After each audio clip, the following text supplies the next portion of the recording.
I love it. In fact, yeah, I think that's what I was going to say is Fernando's pretending to be there again. I knew you'd call me out. No, Wouldn't have it any other way. hey, but I was just trying to give you props yesterday, so I know, and then I just dropped the ball. it's all good. Cool. Okay, so anyway, so no other questions, anything? All right. Well, then we'll just jump in. So, plan for today is we're going to talk about continue on the lead generation today. I had on the schedule that we were going to do activities management and listing presentation after lunch, but I think we might do activities. Well, we'll see how this morning goes. We'll fit in the activities management, but I got thinking last night, I don't think I have enough time in the afternoon to do both of those, so we'll see how it goes, and we'll fit the activities management in somewhere.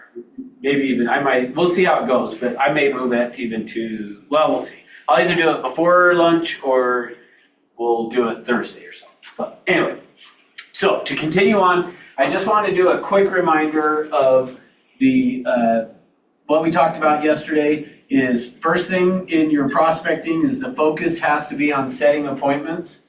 Then 2 is you've got to connect. And 3, create value. I don't know why these markers are they never used to be squeaky, but they're all squeaky today. And then finally, actually I've noticed the last few weeks that they've all been kind of squeaky. I don't know if we need to maybe clean this or what, but anyway.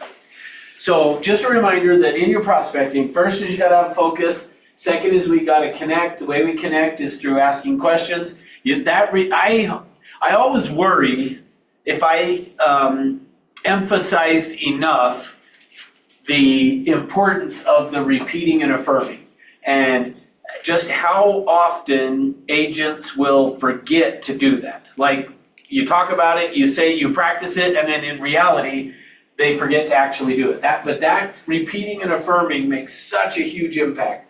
And then we got to create value. And then finally, we have to close. And if you'll do those things, you will set an appointment. And so just a reminder about that. Now, with that, the next piece that I want to go to is this. In your prospecting, we always want to be prospecting on 2 parallel tracks. So I like to think of it as like train tracks of, if you have these train tracks here, we want to be basically doing 2 things at the same time. So there is a real estate trainer out there that I think that, I'm going to tell you what he says, but I've heard him actually define this. And when I heard him define it, then I was like, I agree with it. But when I first heard him say it, I really have struggled with it because what he said is this: if somebody's not going to buy or sell with you in the next 7 days, just throw them away and move on to the next lead. And he has said that for years and years and years. And I've always struggled when he said that because I felt like if you only kept leads that were going to do something in the next 7 days, you're going to miss out on a lot of business. And so I always struggled with it. But then I did hear him say one day that if you're doing 50 plus transactions a year, so if you're already doing 50 transactions a year, that's when you should only keep a lead for 7 days. And I thought, well, that makes more sense. If you're talking about somebody who's doing a ton of business that has a ton of leads and stuff, then that makes sense. And then he explained, if you're doing I think how he said it, if you're doing 0 to 10 transactions a year, you should keep a lead for a year. And if you're doing 10 to 20 transactions, you should keep them for 6 months. And so when he explained it that way, I was like, okay, I can get on board with the idea of only keep it, because I have always felt like this. And when you prospect, you need to prospect on 2 parallel tracks, meaning that I'm looking for the now business, which is what he was talking about. And his logic on that is most agents will be gone out of the business if they kept a lead for a year is kind of what his logic always was. And so if you have no leads, you're going to have to go prospect more to get more leads, which is going to then help you do more business, is what his logic was. But for me, I always felt like that's great, and I am in favor of your primary objective should be to set an appointment. And we'll keep talking about that. But your primary objective in prospecting is to set an appointment, which is why we talked about that over here in Focus. But as you prospect and as you're working, you're going to come across people who are not ready yet. And if you try to push them to become ready when they're not ready yet, it's going to just create problems. So I always feel like we also, while we're prospecting, we should try to capture the future business at the same time. So when you hear me talking about and saying you should be prospecting on two parallel tracks, what I'm referring to is, yes, I want to be focused on and get and capture people that are going to do something real estate related right away. But why not? In fact, here's the way that I usually say it is, if you plan on being in business a year from now, you're going to need business a year from now. So why would you not, when you come across somebody who says, I'm not ready yet, why would you not capture them and work with them in such a way that allows you that when they do become ready, and we'll talk about what that looks like today as well, when they are ready, why would I not want to be there to capture them and do business with them then? Meaning, why not, while I'm working today, getting today's business, at the same time be setting myself up so that a year from now business becomes easier than it is today? So hopefully that makes sense. So here's how I like to think of this, is you're prospecting on two parallel tracks. You're looking for the now business and the future business. So as I do that, I like to think of it as, think about how, or the difference between a hunter and a farmer. So a hunter is going out and looking for food today, meaning what they go and kill today is what they're going to eat today, or at least in the short term, like in the next, short amount of time, versus the farmer is probably not going to, well, not even probably, a farmer is not going to harvest the day they plant the seeds. So a farmer is planting, but if you think about it also, if you think about the differences between a hunter and a farmer, the hunter goes out and gets food for today, but then they're going to have to go out and get food again tomorrow or the next week or whatever, versus the farmer is going to go plant these crops and he's going to yield a huge amount of return off of what he has put in there. And so that's what I want you to think about, is your prospecting. As you are working and prospecting, you should be prospecting on two parallel tracks. So we want to be looking for the now business for sure, but if I can't capture somebody as a now business, then I want to get them for future. So you heard me, I think yesterday I talked about and said the way we transition from this. So as you're making phone calls or knocking on doors, whatever form of prospecting you're doing, your primary objective is to set an appointment. So think of it that way. You should always have a primary and a secondary objective. My primary objective is to set an appointment. My secondary objective is to capture this person who's not ready today so that down the road when they are. The way that I make that transition, and so if I haven't shared this with you, make sure you get this written down somewhere. The way you transition from being the hunter to the farmer, so meaning I'm on the phone, and we talked yesterday too about, I said the first thing you're trying to get is needs and wants. And once I know their needs and wants, the next thing I want to do is set an appointment. So I'm trying to set an appointment as soon as I can find out what their needs and wants are. Well, when I ask for an appointment, and you're typically going to have to ask, by the way, for an appointment, to get an appointment somewhere between 3 and 5 times to set an appointment. Good? And I'll say more about that in a little bit as far as like how that why you'll sometimes have to ask 5 times to get it.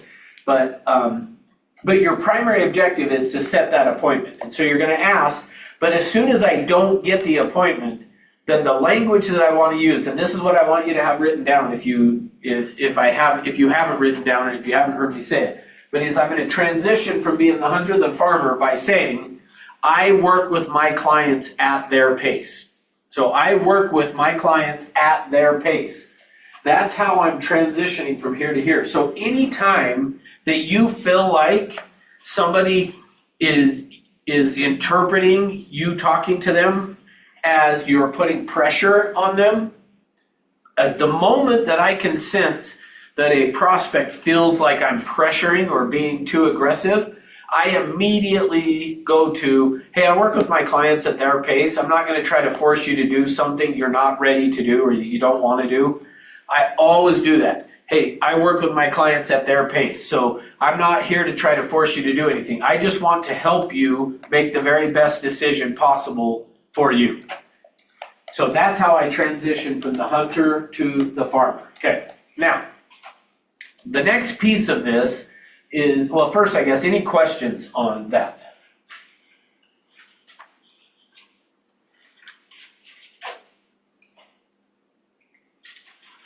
Okay, I'll take that as a no. All right. So then the next piece of this is what I want to go through and I want to talk about with you is the buyer / seller cycle. I'll try switching to this green marker, see if it's squeaky. Does it bug you? No. Okay. If it doesn't bug you, then I won't worry about it. But it bothers me a little bit, but not too much. Nails on a chalkboard. Yeah, I was gonna say it more bothers me of like, is it bothering you guys? But okay, so the buyer-seller cycle. So now I'm gonna go back to, I didn't finish my story about prospecting yesterday, I don't think. So yesterday I talked about and we did the I'll do a small version of it again up here, but we talked about this chart that's gonna look like this and the activities, contacts, appointments and all that. Well, I left off the story of telling you guys that I committed to, for 1 week, to set an appointment every single day before I would go home.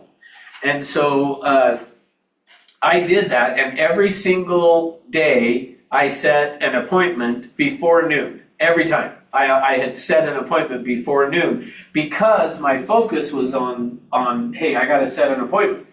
But here's what happened though, is after a week of doing that, I realized that is what I needed to do, was to set one appointment every single day. So from then on, and in fact, my wife even brought it up to me recently within the last few weeks. She brought up something about that. Remember when, like, how I had it set up was every single day I just told her, when I walk in the door, the question you need to ask me is, did I set an appointment?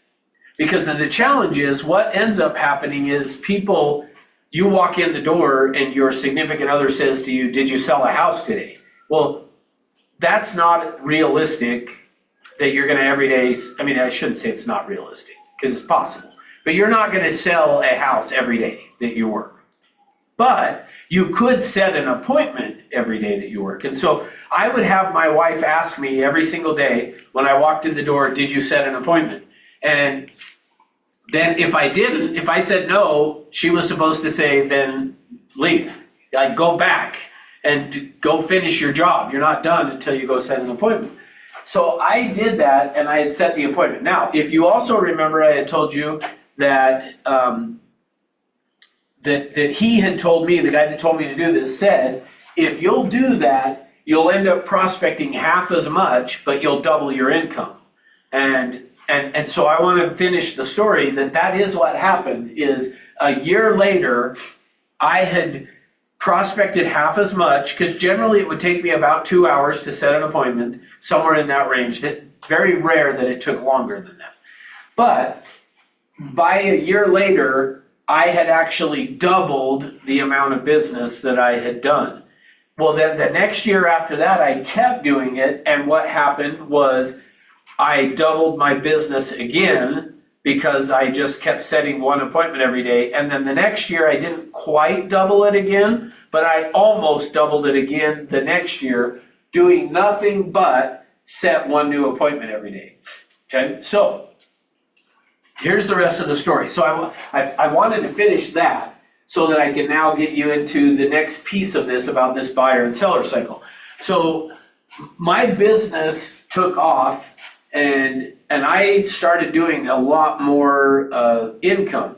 Well, one day I'm walking through my neighborhood where I lived at the time, and I ran into a friend that I had known in high school. So he was a year younger than me in high school, and it's not like we were friends, but we were acquaintances, hung out every now and then, whatever. So I ran into him one day walking through the neighborhood, and I was like, hey, what are you doing here? And he's like, I just live over here. And I was like, you're kidding, I just live over here. And so we then became friends again and would talk periodically. And one day I'm talking to him, and he's like, man, it seems like real estate's going good for you. Because part of what I was doing too is I was working my sphere of influence the way that I'm going to teach you guys Thursday, how to work your sphere of influence. I was doing that, and as a result of that, the neighborhood that I lived in, I was getting a lot of listings right in the neighborhood. And he would see that. And so he came to me one day and he was like, hey, so seems like your real estate's going well for you. And I said, yeah. And he said, well, so when are you going to move? And I said, I don't have any plans to move. And he's like, oh, I just assumed with how many houses you were selling, you'd move. And I was like, no, I'm not going to move. Like, most of my business is coming from this neighborhood. So why would I move? Like, I'm not moving, because the houses we were in were starter homes, and all of these guys were finishing school, getting better jobs, all that kind of stuff. And then they would move to a bigger house. And I was helping them do that. So I was like, I'm not going to move. That would be dumb on my part to move. Well, I will tell you now, and that's why what I'll show you next is a year from then I moved, even though I had no plans of moving. Now, here's what happened, and because of that experience is where I learned this of what I'm going to share with you. Now, I wish that I would have recognized what was going on when this happened, because I would have taken better notes. But it wasn't until after the fact I was able to look back and see, like, holy cow, there is a process that I went through before I sold my house and bought a new house. And here's what that process is. So what happened is, so let me kind of finish part of the story, and then I'll walk you through this first piece. So what happened was that he said, when are you going to move? I said, I'm never going to move. Well, then what happened is I am driving from my house to my office. Now, let me just kind of show you so that you can kind of somewhat maybe relate. But so this is Redwood Road. This is 6200 South. This is 5600 West. Here's Bangerter Highway right here. Okay? So my house that I lived in was in this neighborhood right here, just west of 5600 West and just north of 6200 South. And so I would leave there, and my office, so this is 7800 South here, so Redwood and 7800 South, there's a Dairy Queen right here, and then my office was this building right here that's like a furniture store or something now. But so what I would do is I would generally leave my house and I would drive down here, and then I would either get on Bangerter Highway and go to 78th and over, or I would go all the way down to Redwood Road and then up to the office. So this friend of mine says to me, so when are you going to move? And I say, I'm never going to move.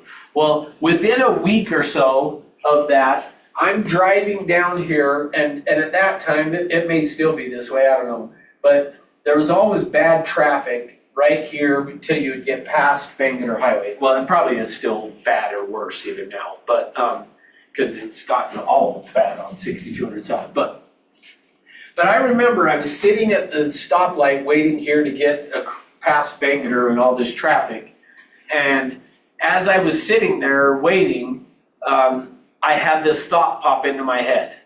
Well, if I ever do move, it is going to be east of Bangerter Highway. I'm gonna live on the east side of Bangerter Highway because I hate this traffic. Because generally, once you got past there, I would get to wherever I needed to go.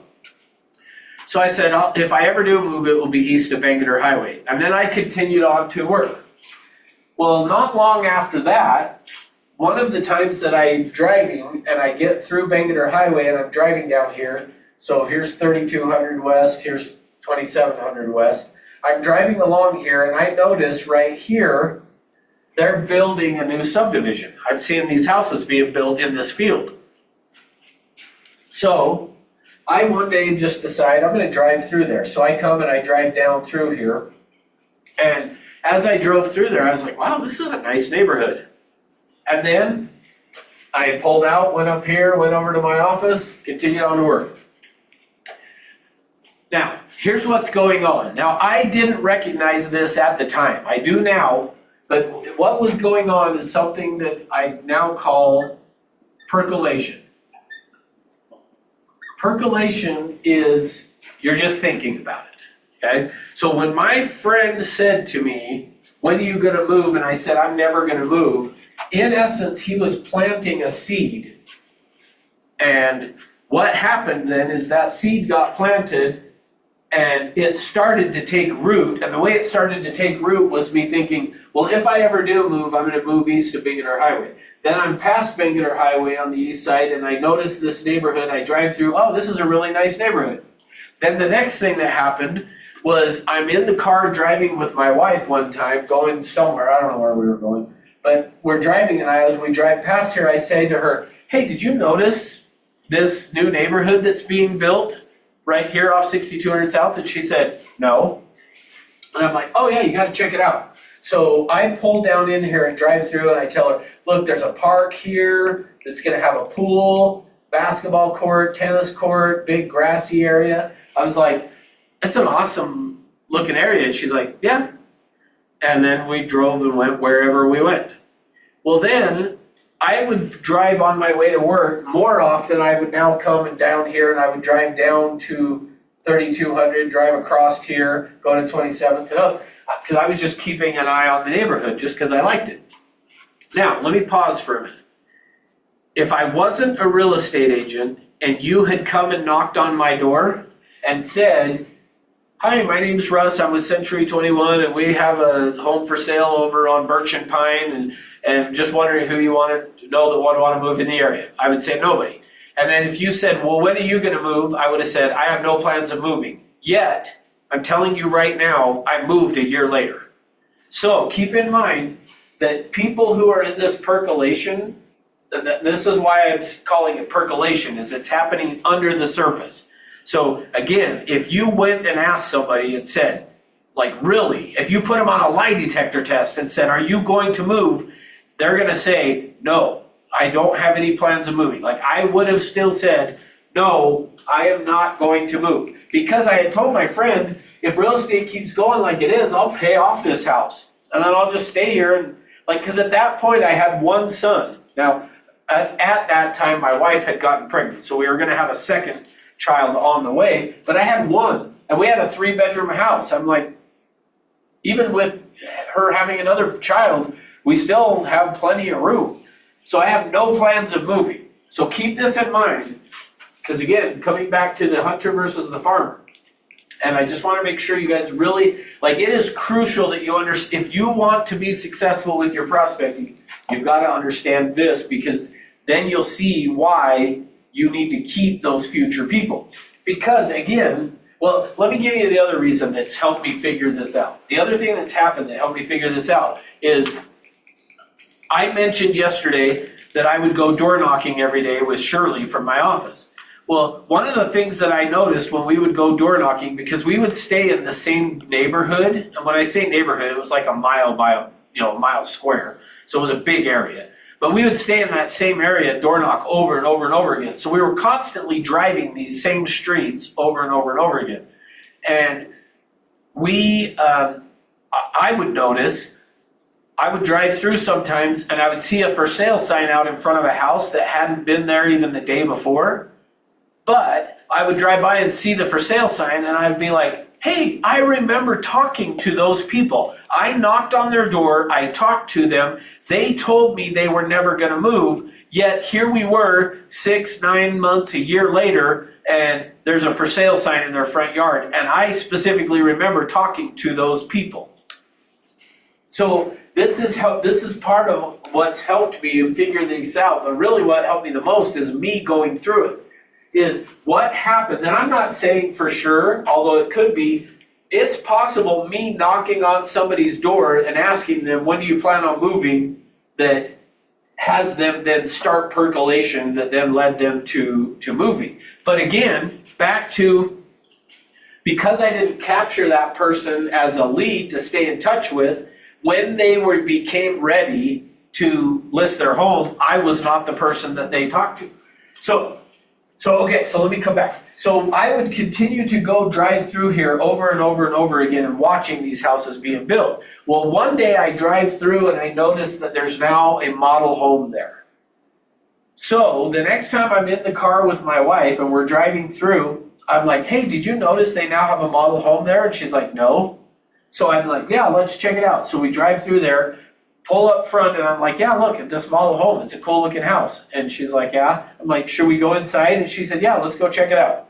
So we go walking up to the front door and walk in, and the agent is standing there and she welcomes us in. And of course, what's the first thing that you hear if you were doing an open house, or for you, if you were walking into an open house as a buyer, what's the first thing you always say to the person is, we're just looking, right?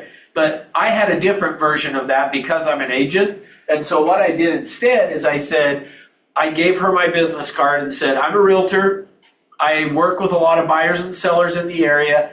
I just want to be familiar with this neighborhood so that if I have a client who's interested, I could talk to them about it. She was like, oh, great, yeah, come on in, take a look around. Let me know if you have any questions.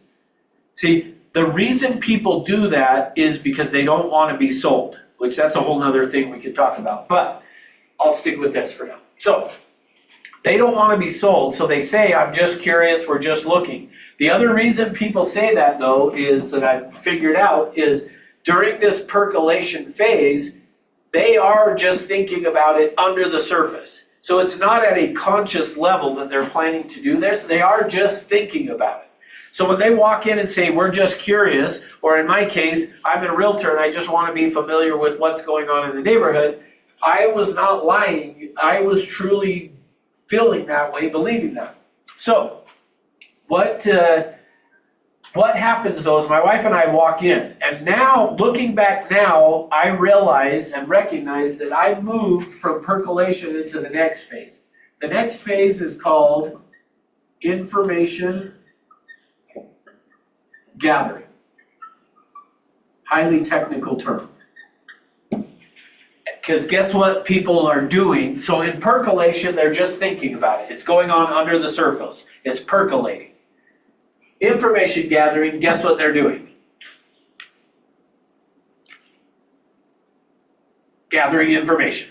Like it's high, that's why I say it's a highly technical term, very deceiving. They're gathering information. So here's what happens. I go walking into the model home. I say, I'm an agent. We're just curious. I want to be aware so that I can talk to clients about it. Great. Go take a look around. My wife and I go look through the house. While we're looking through the house, my wife's like, I actually really like this house a lot. And I'm like, yeah, I do too. But my wife's answer for everything is always, but we can't afford it. Like, no matter what. Like, if I was like, should we go buy some bubble gum? She'll be like, we can't afford it. Like, that's just her standard answer. First thing out of her head is always, we can't afford it. So I actually don't know that she said that, but just knowing her like I do, I can't imagine she didn't say that. So I said, okay, that's fine, whatever. So we go down to the main floor, because it was a 2-story. We go down to the main floor, and I walk into the agent, and I said to the agent, hey, so do you guys have like any properties that you're going to be building in a cul-de-sac? And she said, oh yeah, just so the park's right here. She's like, the cul-de-sac on this side of the park is all sold out, it's gone. but on this side, there's 2 lots available still. And I was like, oh, okay, that's cool. And do you have like a brochure that has like the information about the types of houses, the floor plans and prices and all that? And she said, yeah, here you go. And she gave it to me and wrote the price, starting base price on all those. And then we left. Again, we're now in information gathering. But again, if you would have knocked on my door and I wasn't an agent and you said, when are you going to move? I would have said, I'm not planning to move. Yet, within a year, I moved. And so again, they're not lying. When somebody says to you, we're just curious, we're just looking around, they're not trying to deceive you. They don't want to be sold, that is true. But the bigger issue on this is ultimately, they don't think they're going to do it. Now, in the information gathering, they may be starting to think that they're going to, but early on, even though I have a line drawn right here, it's not like that it's a hard transition. It's kind of more obscure that it just happens. But they kind of just slowly work their way over to information gathering. So early on in information gathering, they don't even realize that that's what they're doing, is gathering information. It's just more of, we're just curious. Well, I just was curious of like what the prices were. Did you have any cul-de-sacs that you would have available? Now, let me just side note on that. So when I said, is there any lots in this cul-de-sac? And she said, yes. And she told me the 2 it showed me. And one of them was on a corner lot. And my first house was on a corner lot in a cul-de-sac, and I hated it because I hated edging all the park strip on both sides of the house. And then when it snowed, I got to shovel the sidewalk on both sides of the house. I was like, I'm never doing that again. So when she told us about it, I immediately was like, oh, well, I didn't say this, but I remember thinking, well, I'm not taking a corner lot, I'll tell you that. But I would take one in the bottom of the cul-de-sac. So we left and went our way. Well, of course, what ends up then happening is my wife and I start looking at it, running numbers and trying to figure out, like, could we afford this? And we start noticing, yeah, we probably could afford this. So we then keep driving through this neighborhood, checking it out, and finally one day we go into the model home again and just said, hey, we are interested in putting some money down to hold a lot. Like, we're not positive we want to do it, but enough that we want to hold the lot. So she said, okay. So we gave her $500. We hold the lot in this cul-de-sac. And while we were there, the agent made a few comments that later on kind of scared my wife and I.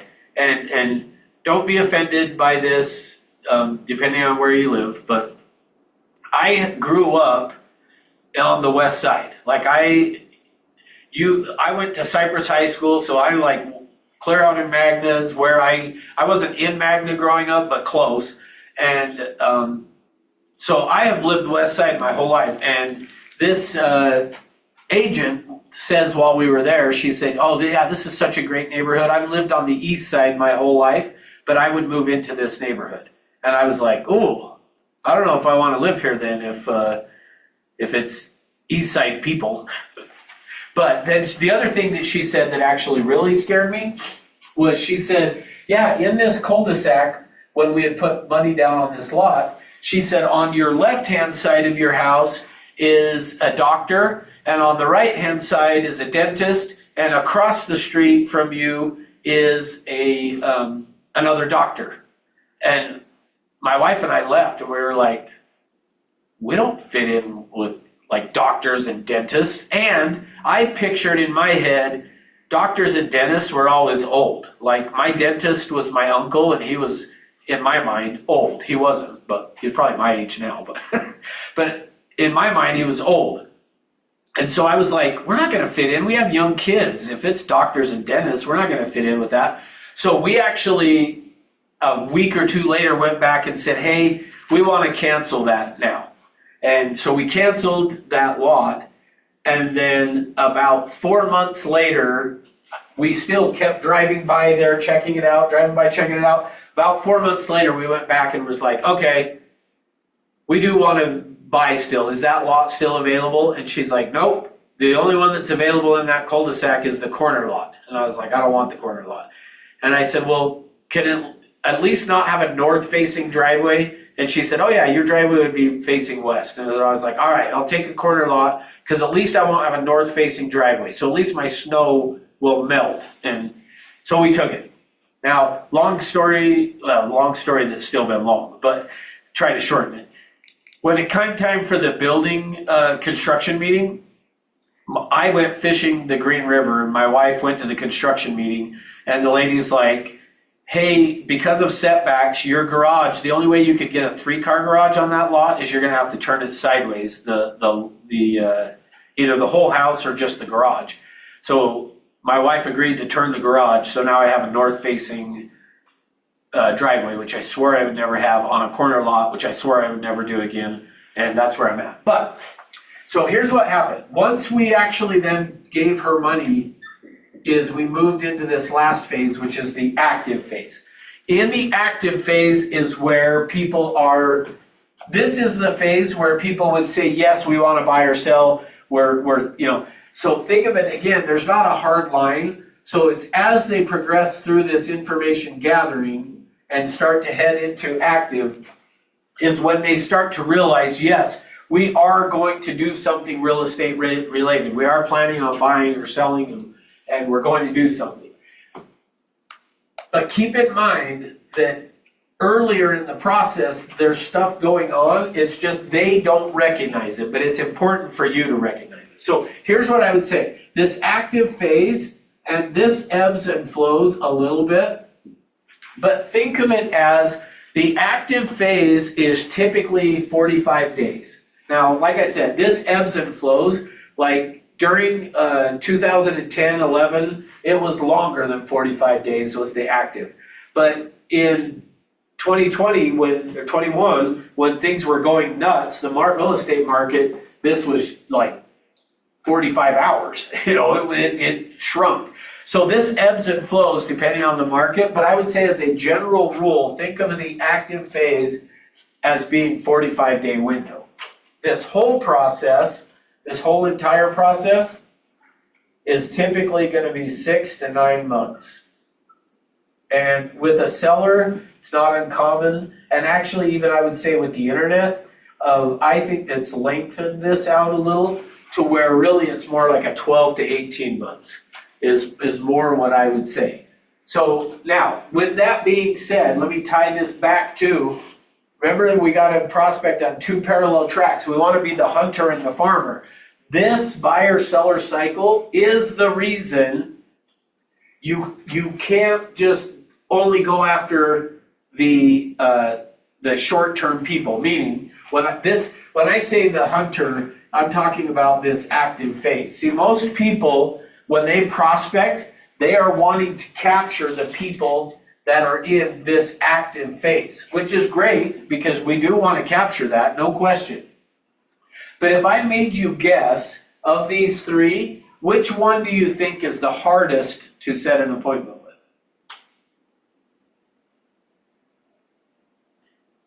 I may have kind of given it away, but it's the active phase. These people are the hardest to set an appointment with. The easiest to set an appointment with is this group. Now, why? Why do you think that would be easy to set an appointment with and this would be hard? Any idea?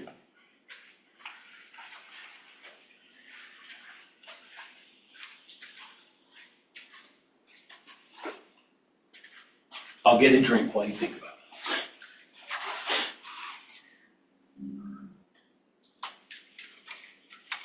it. Any guesses?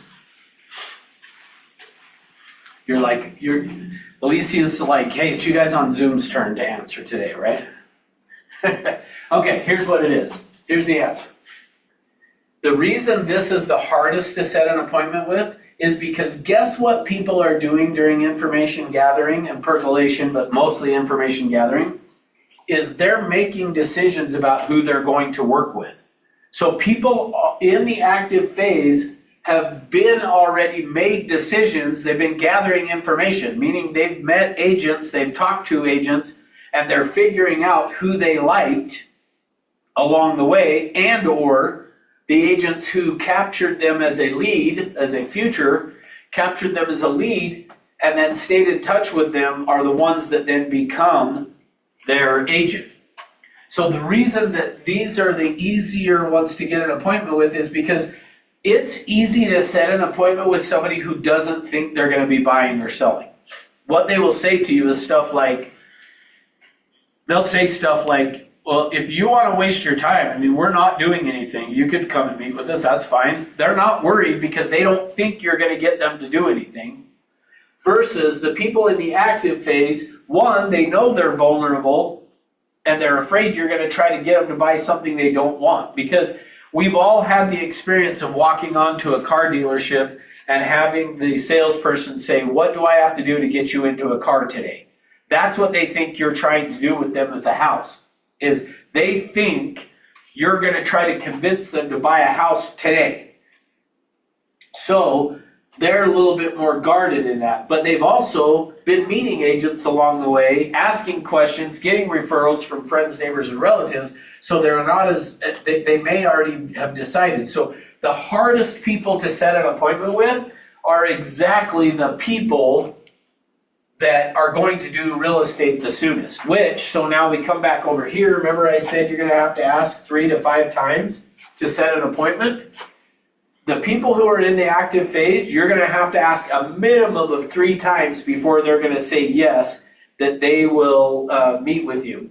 Because they're worried and or they already have somebody they're thinking about using as their agent. So this is the hardest group of people for you to set an appointment with. Now, so hopefully what you're seeing from this, I hope what you're noticing from this is the importance of anytime you're prospecting, and I'll really tie this all together on Thursday afternoon for the SOI stuff. I'm gonna really tie this together for you, but you're gonna see the importance of capturing the people who are not ready today but are gonna be ready later. Because if you could stay in touch and work with them in a manner that they begin to trust you, what's going to happen when they go to the active phase is they're going to call you to be their agent.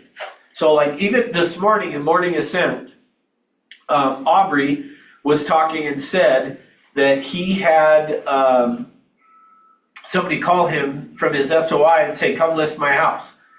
And that's kind of that whole thing is because he was staying in touch with them during percolation and information gathering. When they're ready, they usually will call you and just say, come list my house, if you've done it right. That's what should happen because you captured them in this future as the farmer. You've nurtured it, planted the seeds, took care of it, and then when it takes root and starts to grow, they are then going to just call you. Make sense? All right. Questions on that? Because the next thing we're going to do is I'm going to show you a chart here that I want to make sure you're aware of. Because the next thing we're going to do now is we're going to go through and talk about, okay, now that we understand that our focus is on setting an appointment, I've got to connect, create value, and close. I'm going to ask for the appointment 3 to 5 times. If I can't get an appointment, then I want to capture them as a future client. And the reason I'm capturing them as a future client is because I don't know, if we had a crystal ball and could look down into the future to see who's going to become like when you are talking to a prospect, who's going to end up buying or selling and who's not, would be great. But since we don't, what I've got to do is have a process of capturing those people who are in percolation or information gathering so that I can stay in touch with them until they become active, so that when they become active, that I become the agent that they want to use. So what we're going to do next though is I'm going to go through and I want to show you a chart that is put together by the National Association of Realtors. So I've shown this before, but it's worth doing again.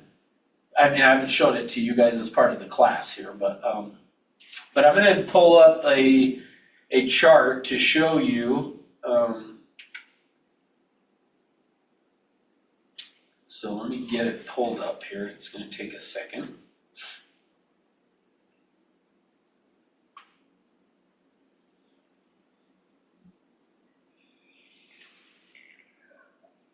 Oh, if I can find it fast. Well, you know what?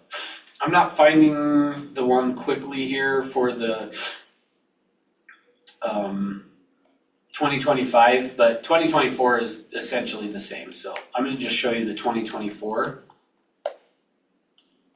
So let me get my screen share here, but then I also need to, okay, let me get this. I'm going to pull it up so that Alicia can see here in the class. So let me get the screen down. Because the next thing, so what we're going to do now is we're going to go through and talk about, I'm going to show you for the National Association of Realtors. Then after that, I'm going to go through and show you, okay, now how do we incorporate this into prospecting in different scenarios, okay? First,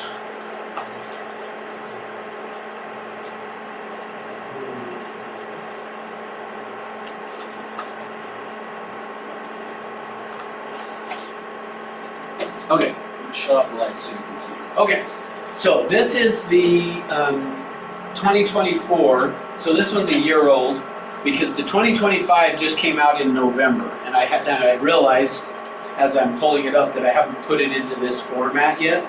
So I have the 2025. I've gone through it, and it's essentially the same. So even though this is a year old, the numbers actually still. In fact, here's the difference. So when you look here and you see that 38% was referred by or is a friend, neighbor, or relative, and 28% is used the agent previously, the 2025 is 39% and 27%. So all that's happened is 1% moved up here and one less there. So here's the point. Here's what I want you guys to see. So keep in mind, what I am not doing is trying to convince you not to work other areas. But I do want to point out, when you look at this, what you will notice is referred by or is a friend, neighbor, or relative, and used the agent previously. Those two added together is 66%. 66% of the time, the way that a seller is going to choose who they're going to use as an agent is because they're a referral or is a friend, neighbor, or relative. Then after that, you'll notice the next best way is all the way at the bottom is other. And that's 11%. I just don't know what other is because it's the third best way to get a listing is other. So, but you'll notice though, after that, it's 4%, 4%, 4%, 3, 2, 2, 1, 1, 1, 1, 1. So really the main thing I want you to see from that is outside of your SOI, it kind of doesn't matter what you do, they're all not as great. Which doesn't mean don't do it, by the way. That doesn't mean don't do it, and I'll show you what that looks like in a second. But so that's the seller. Now, let's look at the buyer side. On the buyer side, when you look at this, you will notice that it's all buyers.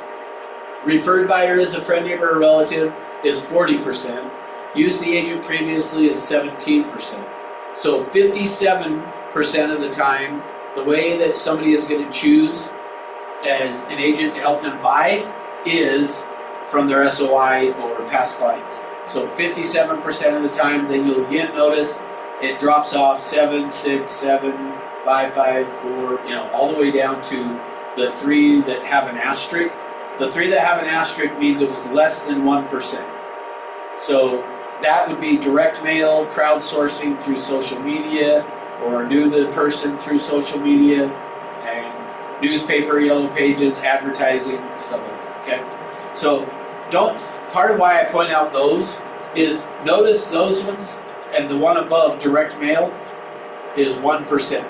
So don't go spend a ton of money on advertising thinking that that's going to get you a deal. Now, with that being said, I am okay with if you send out like calendars, like the very bottom one there says giving a calendar. if you're sending that to your SOI that you're talking to and working your SOI, that's fine. But if you think just mailing a calendar to somebody they're going to list with you and you never talk to them outside of mailing a calendar, it's less than 1%. And I listed a lot of houses that had agents' calendars hanging on the wall. Other agents, okay? All right, next. This next thing you're looking at here is for sale by owners. Now this chart, and we'll talk about for sale by owners in just a minute. This one actually, the difference between 2025 and this one is same thing I said on the last. So in 2024, let me back up and explain the chart first. What this chart is showing is the people who sold their home using an agent versus for sale by owner versus just some other way. 2024, 90% of the people who bought or sold a house, I guess sold the house, did it using an agent. In 2025, that went up to 91. So tying back here in 2017, 91% of the time people are going to use an agent to sell, which 6% of the people did it for sale by owner and 4% were others. So just keep in mind, like there are some people that will say 98% of all for sale by owners end up listing their home for sale. First off, there is no way to actually know that. It's not possible to know. The only way you could figure that out is you'd have to go talk to every single for sale by owner out there, keep track of it and see what happened. Now, I know that there are the services that provide for sale by owners, that some of those will give you like the percentage or something, which I don't know what that is currently on that. But I still would say that's a better guess, and it's probably a much lower number that end up listing. But I bring this up to you because I just want you to see for sale by owners can sell their house on their own, and 6% do, which means 6 out of every 100 houses that sell are for sale by owner, which it's kind of shocking to me that it's that high. But here's the main thing I want you to see on this for sale by owners. In fact, before I explain this chart to you, my wife one day said, if you weren't an agent and we were going to sell our house, I would try to do it for sale by owner first. And I was like, what? And again, that ties back to what I told you before about the first word out of her mouth always is, we can't afford it. So I'm sure that's probably why, is we can't afford to use an agent, is her thinking. But I'm like, no, that makes no sense. And this is why I say it makes no sense for you to say, I'm going to try to do it for sale by owner. Because this chart, what it's showing here, I probably ought to use the mouse on this one. So let me point with the mouse. So on this chart here, you'll notice that the median sales price from all sellers is $435,000. So, which that number has gone up for the 2025, but the point still is the same. So just stick with the point, okay? So the median sales price of all sellers is $435,000. The median sales, which let me explain median too, just make sure nobody knows.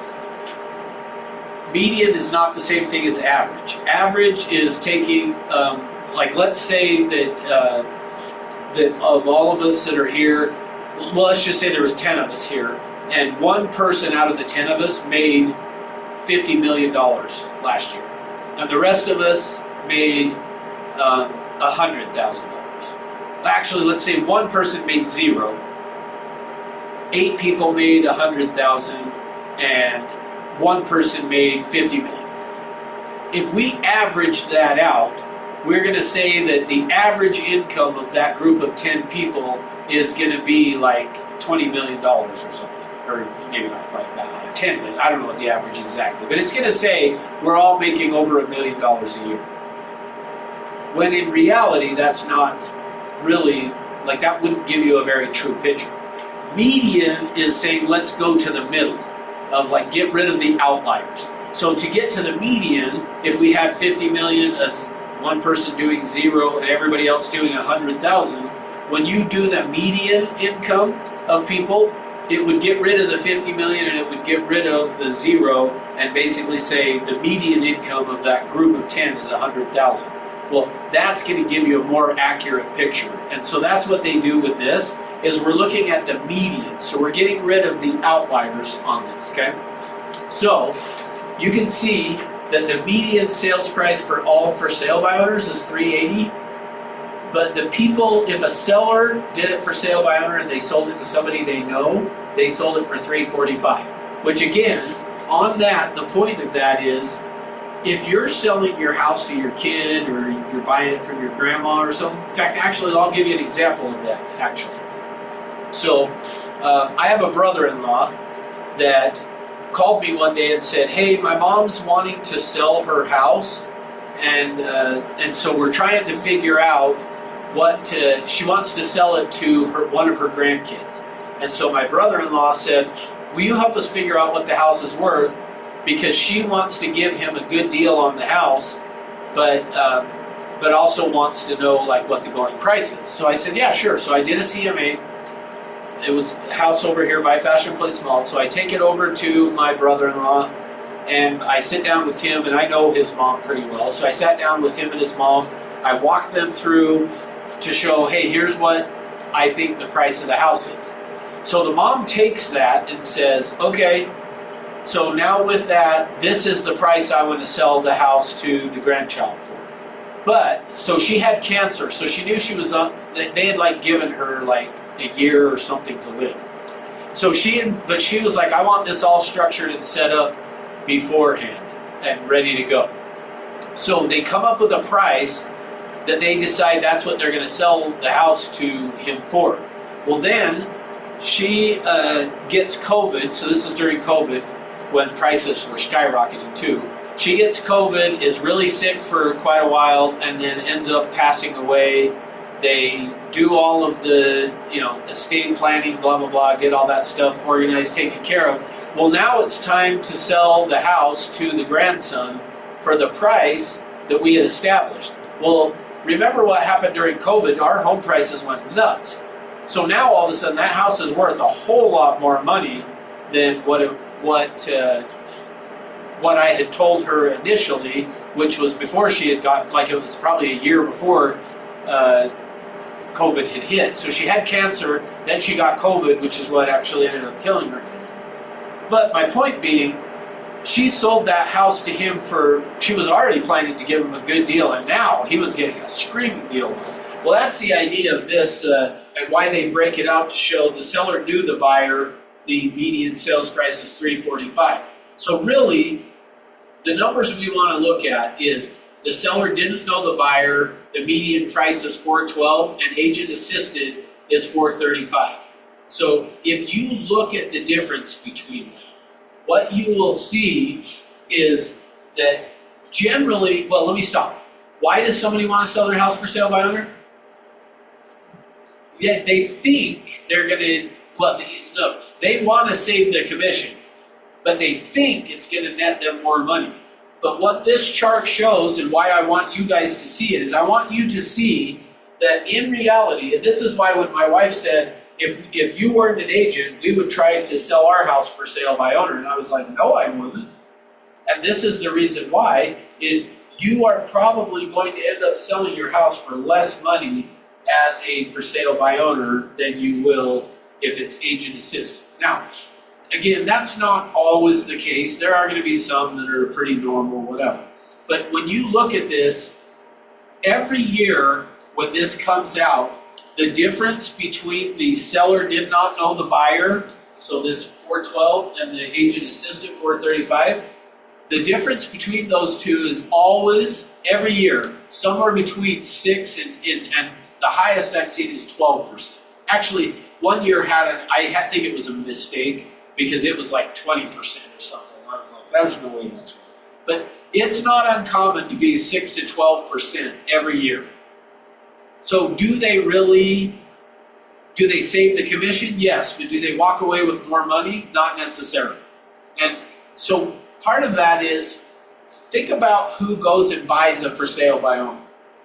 typically the people who are interested and willing to buy a for sale by owner are people who are educated in the home buying process. Most of the time, not always, but most of the time, somebody who is a first time buyer is going to be more apt to be like, well, no, I want to use an agent because I don't know what I'm doing and I don't want to get taken advantage of.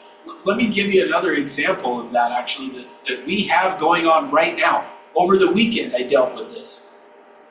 And this person actually has an agent, but I guarantee you they had been a for sale by owner. They got contacted by one of the discount brokerages that just basically says, I'll put your home on the MLS for a certain amount of money. So this particular seller listed with a company that puts their house on the MLS, but the agent really stays out of it as much as they can beyond that. So our agent wrote the offer, put in the offer that it was subject to them selling a home that was in Florida, and sent it over. Well, the listing agent still should be negotiating and helping the client, but most of the time those companies don't do a whole lot. They just kind of go, you're on your own. So rather than countering that and saying, hey, yes, we'll let you we'll stay on the market or off the market with you while you get your home sold, but we want to be able to continue to market it and do what we call a time clause and have this option to keep the home on the market during the time that you're marketing your house. We want to be able to do that, and they didn't do that. So our agent wrote the offer in their client's best interest, which is what they should do, is they should write it in their client's best interest, and put it in there that it was subject to them getting that home sold. And this part I'm not as big of a fan on, but I get why they did it. And again, if a good listing agent would have caught it and fixed it, is they said like their due diligence date would be so many days after their home in Florida sold. And their finance and appraisal date would be so many days after their home in Florida was sold. And settlement would be so many days after their home in Florida sold. Well, because the listing agent wasn't really involved and or cared, I guess, which is bad, they didn't counter any of that stuff. So they left it in place. Well, now the client in Florida hasn't gotten their home sold. The sellers are upset because, hey, we need to get this house sold and we want to move on. So they contacted our agent last week and said, hey, we just want to cancel and move on, like, because your people aren't getting their house sold. And he's like, yeah, no, that's not going to happen because the contract says that we get this time until we get the home sold. And she said, well, I thought you were going to say that, so I'm going to contact an attorney. Great, contact an attorney. And all the attorney's going to end up telling them is you had a crappy agent, basically, because the way that the contract is structured, the seller can't just cancel. So she sends to me then over this weekend, this is why when I say I ended up dealing with it over the weekend, the seller sends to me an addendum saying, hey, buyer and seller are agreeing that they're going to cancel the contract, the buyer can have the earnest money back and blah, blah, blah, blah. So I sent it to our agent and said, hey, have your client either accept, counter, or reject this. The client looked at it and said, no thanks, reject, and sent it back to him. I mean, there's really not a whole lot they can do. So my point in that whole big story there is value to having an agent because and having a listing agent on your side is going to help you not get into those type of things. Like, I know I'm not trying to convince you guys of that stuff, but that's just an example of when you look at this and why would somebody selling it for sale by owner end up with less money? Well, these people still, so let's just say in the event that these people in Florida never get their house sold, like number one, and I'm not sure how a judge would feel about this, but to some extent, that's a little bit of an open-ended contract because the end of it is when they get their house sold, but if their house never sells, then I don't know how they're going to get their house sold. So, but let's just hypothetically say that at some point, all of a sudden, the buyers just don't get their house sold and decide, yeah, let's just take our earnest money back and we'll just stay in Florida. So they do that.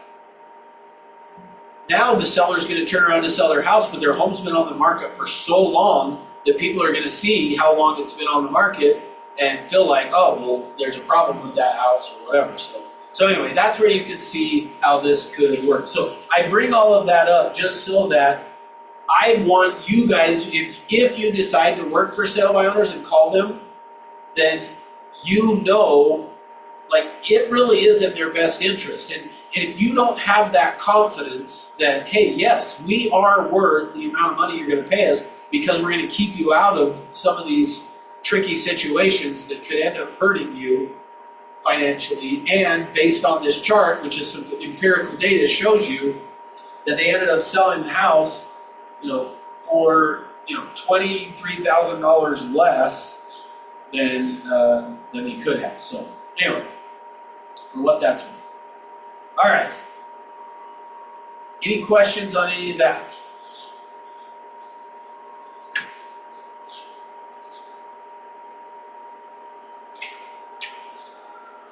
All right. Thought we had Abby there and then she disappeared. She must not have liked what I was saying. I don't know. All right, so next piece of this then.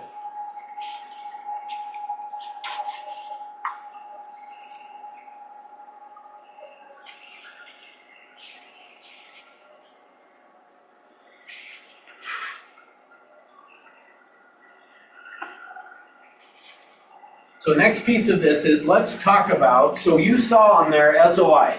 And I want to just kind of make sure that you're clear on the idea with that so you've got to work your sphere of influence. Have to.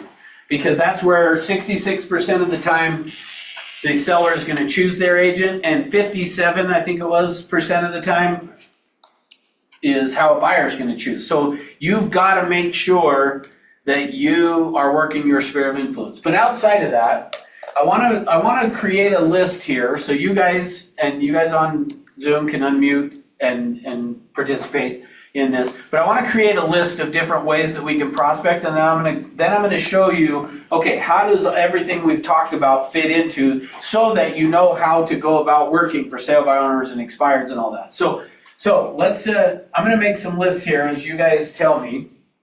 And if you don't tell me, then I'll just make the list myself, I guess. But so I'll help you out. So for sale by owners, expired, let's think of and make a list of all the ways you can generate leads. So besides for sale by owners and expireds, what else can we do? And well, I'll give you SOI up here too.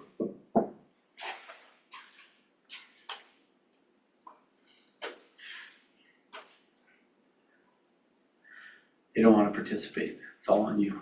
My mind is a complete blank right now. You're fine. I'll help you then. Okay. So we'll just do door knocking, Oh, okay. cold calling. And from our list that we had up there before, you had seen, I'm just going to call it advertising. So that would have been sending calendars, any of that kind of stuff. So you can go and pay for advertising, bus benches.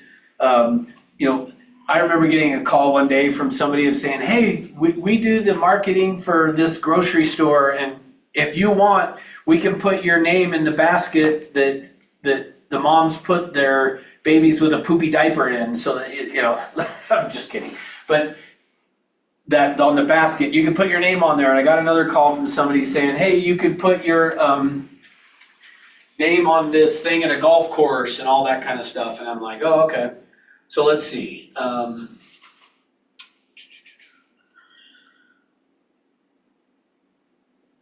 So Jeff can't unmute, so appreciate that. Let's see. And Bata is saying she has a question.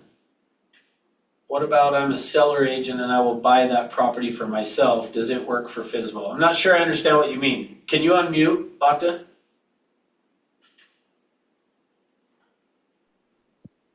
I'm not. There you go. Okay. So I'm going to sell my daughter's property and then I will buy for that one. Is that going to work for me for sale by owner contract is good, or what kind of contract I have to do?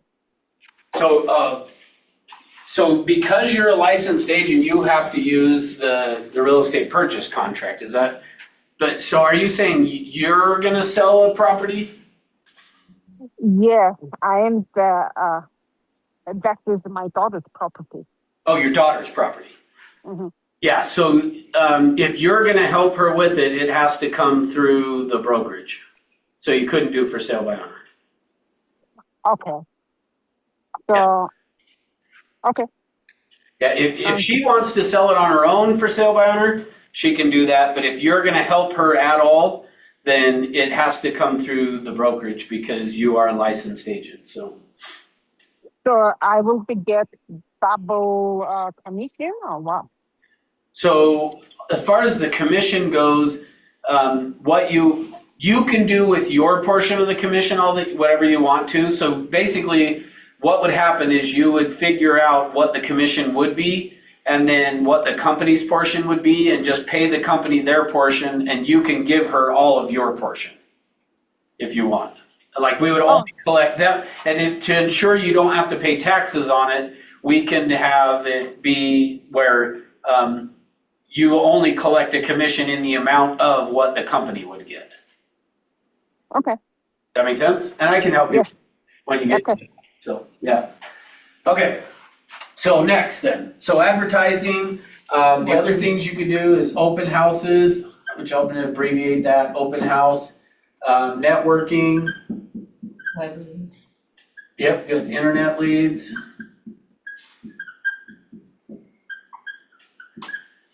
Let's see, what else am I forgetting?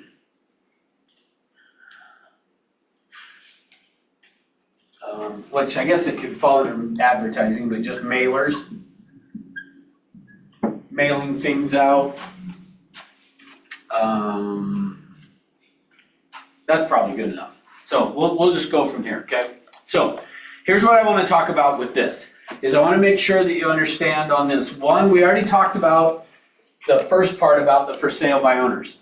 And the reason I show you that chart is I want to make sure you guys are clear and aware that with for sale by owners that they can sell on their own, because you could see that last year 6% of them sold on their own. So 6 out of every 100 homes that sold was a for sale by owner. But I also want you to see that as a general rule, they usually end up selling for less money than that. So how would we then incorporate that into everything we've talked about, and specifically this stuff over here, the focus, connect, create, value, close, okay? So with for sale by owners, here's how I always recommend if you're wanting to work for sale by owners, is you want to approach it with the for sale by owners from the standpoint of one of two ways. So I've found one of two ways works with for sale by owners, and you've got to figure out which one you want to approach that as, how you want to tackle it. But you have two approaches basically with it. One is going to be through being very aggressive. And in fact, I was up listening to Aubrey the one day, and I think this was even just last week, and he said to me, all right, give me something as a challenge that I should say to a for sale by owner. And I said this. I said, okay, here's what you should do. The next one you get on the phone for sale by owner, ask them, are you home right now? And when they say yes, say, great, I'll be right over. And he was like, I'm not gonna do that. And I was like, just try it, see what happens. But so I jokingly say, with the for sale by owners, you either have to be really aggressive like that, maybe not to that extent, but you gotta be that aggressive of like, hey, are you home? I'm gonna be right over to help you get your house sold. So I'll be there in 10 minutes. Like you either gotta be aggressive like that, or you've gotta be really relaxed and kicked back. And you gotta decide which way works for you. But what I have found is if the other way, one is just being aggressive of like, hey, I wanna come over and talk to you about getting your home sold, and just aggressively keep asking 3 to 5 times to get an appointment. Because remember, A for sale by owner or an expired listing, those would be people in this active phase. They're wanting to do it. And remember, to set appointments with those people, you're gonna have to ask between 3 and 5 times to get an appointment. So you gotta be very aggressive, or you gotta take the approach. Now, I wanna clarify that if you take this other approach that I'm gonna give to you on this, it will work, but you're also gonna miss out on a lot more. The people who are more aggressive, and when I say aggressive, I don't mean pushy, but I mean you're gonna keep asking for an appointment, are typically gonna get more for sale by owners than the way that I'm gonna share with you. The other way that you can do it, though, if you wanna work for sale by owners, is you've gotta take the approach of, hey, you and I are gonna be in the same business, and I wanna give you some ideas of things to be careful about. Now, I just shared with you guys one of the examples that you would wanna go meet with and talk with a seller about, is you would wanna say to them, hey, in the event that somebody shows up and wants to buy your house, but they have a property they need to sell first, you want to make sure that you structure your offer so that you can continue to market the home. And if you find somebody along the way first that wants to buy your house, that would allow you to be able to cancel that first contract. So just exactly the scenario I just gave to you guys. That would be something to call and talk to a for sale by owner, is just saying, hey, have you considered how you would structure your offers based on different scenarios, such as somebody showing up and having a home that they need to sell, that there is a way for you to still continue to market your house while they try to get theirs for sale. Like, that would be something good. And again, back to creating value, this is a way of you creating value for that seller to see, hey, maybe I should sit down with this person. So what we talked about yesterday would be another way with the for sale by owner, is to say, hey, I understand that you're wanting to net as much money as you can. So don't ever say to them, save the commission. You always want to say to them, I understand you want to net the most amount of money. So have you considered how you would use points as a way to do that? And then they're going to say, I don't know what you're talking about. Well, that's the very reason that you and I need to get together, is so that I can share with you how you could do that. See, so the two approaches with a for sale by owner is, one is either be really aggressive, like, hey, I want to come down and sit down with you and show you what I'm going to do to help you get the home sold. Or you take a more relaxed approach of saying, hey, I have seen for sale by owners miss out on additional money, and I want to come help you figure out how to make more money on selling your home, and I've got some ideas that will help you not get trapped. And then you could say, such as using points as a way to leverage an offer. Or you might say to them, there are scenarios that you might get stuck in with somebody who has a house to sell, and I've got some ideas that I would want to share with you. Then what you do when you get the appointment is you go out there, and what you want to do is overwhelm them with information. Give them so much information about, okay, you got to watch out for this, you got to watch out for that. And basically, all you're really doing, though, is telling them all the stuff we do. So, like, you want to go out and tell them, like, one of the things I would want to share with them is I would want to share with them that, hey, one of the things you're going to want to do in terms of filling out your seller disclosures is you're going to want to make sure that you are disclosing based on if the person is doing an inspection or not doing an inspection. Meaning, you should disclose everything, and I don't think I've shared this with you guys, but I have a friend that is a real estate attorney, and I probably should say more of an acquaintance. We worked together at a different company, but we're still friends, I guess, but it's not like we hang out all the time. So, but he was selling his house in Farmington, and he found out when he got an offer on the house that the buyers were not going to do a home inspection. They were like, we can tell, we know a lot about houses, and we're good. We're not going to do an inspection. So he took his seller disclosures, and when he filled them out, because of that, he noted, so this is good for you guys just to remember as you're working with sellers. He noted every single little thing on that seller disclosure. So when he read the question on the seller disclosure, if there was anything at all that he could put yes to, he did.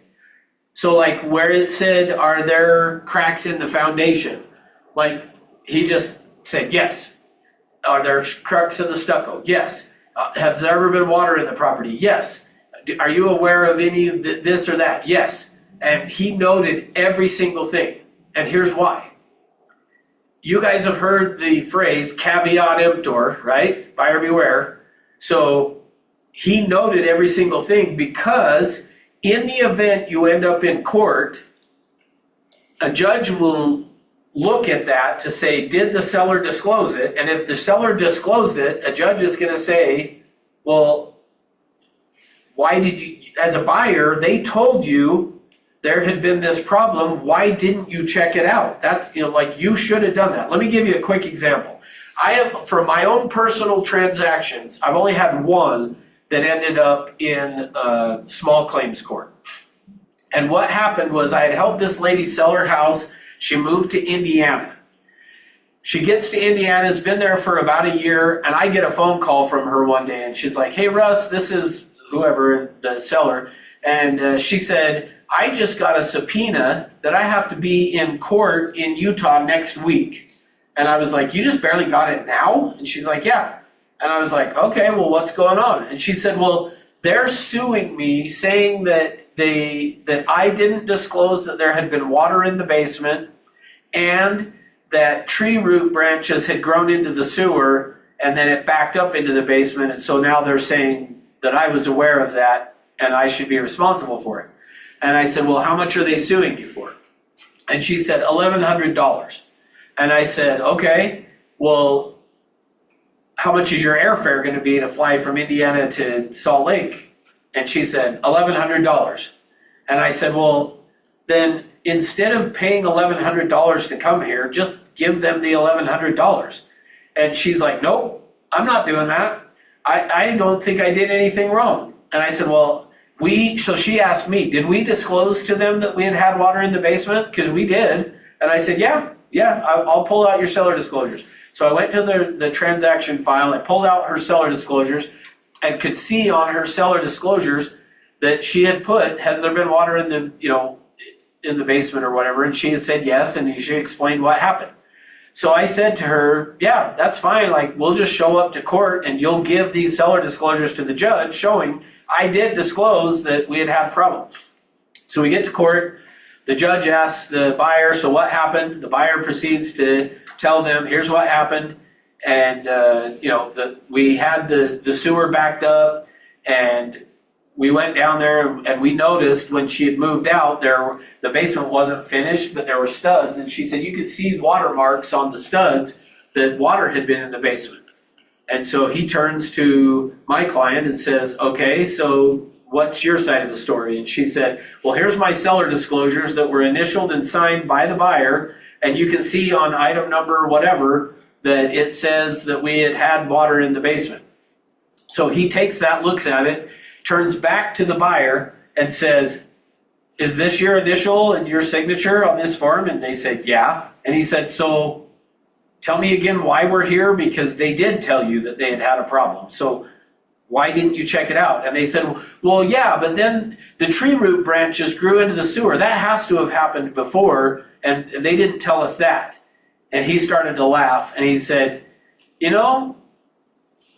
I live in Sugar House, and he said, every year on my street, somebody has tree root branches grow into their sewer and it backs up and then they have to go get Roto-Rooter to come clean it out.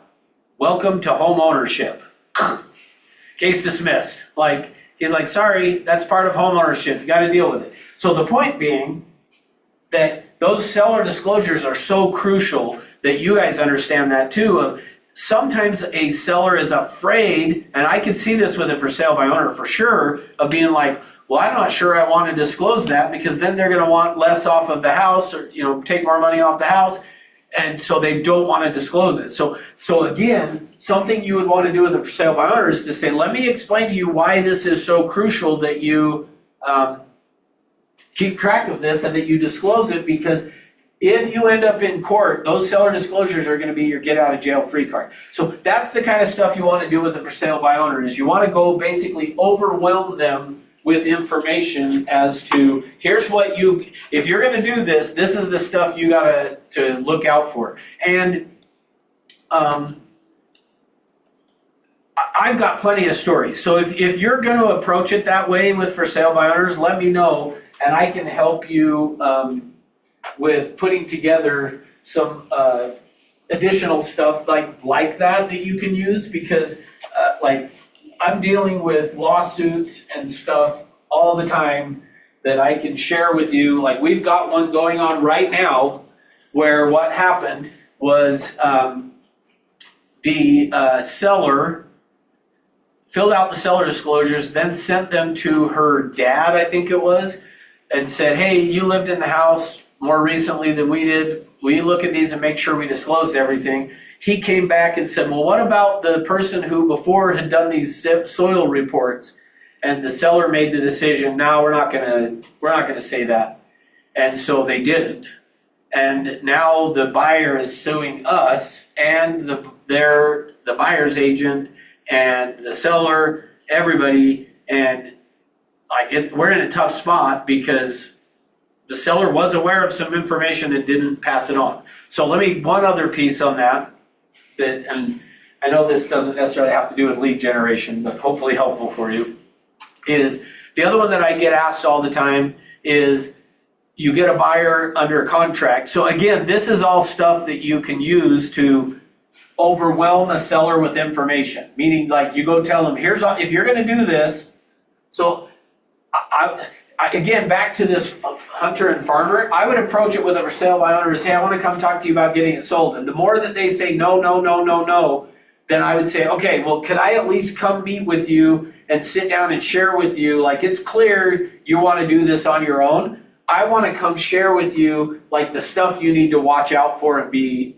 careful of. And then I would go talk to them about these seller disclosures and specifically this, because I get asked this by agents all the time. So the seller got their property under contract, the buyer does an inspection, comes back with the inspection, says, we're gonna cancel because of some stuff we found on the inspection. They send then I guess it only really applies if they cancel. They cancel for any reason based on the inspection, even no reason based on the inspection, but they then send the inspection to the seller. And I always get a call from the listing agent saying, hey, they're gonna send this over, or they did send this over to us. Does my seller have to disclose that information that they've gotten from this inspection? Are they now have to change their seller disclosures? And the answer to that is, and this is again where I would use this with a for sale by owner, would be in saying, if that happens, go through that inspection report and do one of two things. Either fix everything that it points out, decide that you're not gonna fix it, which is fine too, or contact a professional. So I'll give you the most recent example I got was they came back and said there was some problem with the electrical. And so the seller contacted an electrician. The electrician came out and said, no, that's not a problem. It's fine how it is. So then now they're saying, okay, so do we need to disclose from that previous inspection? And here's what my recommendation is why I say get all that stuff either fixed or checked out is your best bet, the client's best interest is going to be to, yes, pass that on to the next buyer that shows up. Give them that home inspection, but tell that new buyer, here's what the seller did. So the example the most recent one was saying, hey, we had somebody that did an inspection. They came back and said this was a problem, but we had an electrician come out and look at it, and here's what they said, and then give them what they said in writing. Now, some people would say, well, if you have the electrician come out, you don't even need to disclose it. And that's probably true, but again, back to my attorney friend that when he was selling his house, anything you disclose to that buyer it now becomes their problem to check it out if they're interested. If they're not, that's fine. But they also then, if they tried to turn around and sue you as a seller for any reason, you've got something huge in your back pocket to show up to court and say, we disclosed it. We told them that this was a potential problem, and we told them that we had an electrician come out. So the judge is going to then turn that more to the buyer of, hey, that was your responsibility to check that out. But if the seller doesn't say anything, and they can somehow show, hey, the seller knew, that's not going to fare well for your seller. So just again, back to on this with this for sale by owners, like telling them again, like I think about it, if when it comes time to sell my house, and I get to the part, have you ever had any water leaks or whatever in the property? My initial response always wants to be, well, no, we haven't. But if I stop and think about it, like in the 20 years we've been there, I did have a spot up on the roof. I had to go put some tar in because all of my neighbors' houses were leaking in that one spot, that the people that had the same style of home were leaking in the same spot. And I noticed one day a drip of water coming in that spot, so I went and put tar up there. Well, sometimes people will be like, oh, you wouldn't need to disclose that, but I'm going to disclose that. We had one other time that the washing machine rattled and the hose came out, so that then when the washing machine emptied, it emptied the water that went into an unfinished part of the basement. Well, again, most sellers would look at that and go, well, I'm not going to disclose that because it really didn't do anything. I'm going to disclose that because, again, anytime you can say, yes, we've had that, it's going to put the responsibility on the buyer to check it out. So as long as the seller discloses it and tells what they did. So like on mine, I will disclose, yeah, we had some water come from the roof. I went and put some tar on it, and it hasn't leaked in 10 years since then. We had one time the washing machine, the hose came out, water went down into the basement, we cleaned it up. Then it's on the buyer to go check that out. So anyway, that's one way of for sale by owners. Expired listings. So let me give you an idea on that one. Actually, let's take a break. Sorry, we've been like an hour and a half. Let's take a break.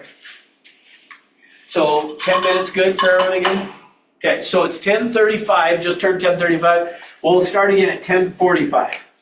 And what we're going to do for the rest of this is I'm just going to kind of go through the rest of these and give you ideas of how, like, so if you want to work expireds, I'm going to tell you next, here's how to go about it. Door knocking, cold calling, some of this stuff too. So anyway, we'll do that, and then we'll maybe talk about activities management. We'll see where we're at time-wise before lunch. So anyway, so 10:45, be back.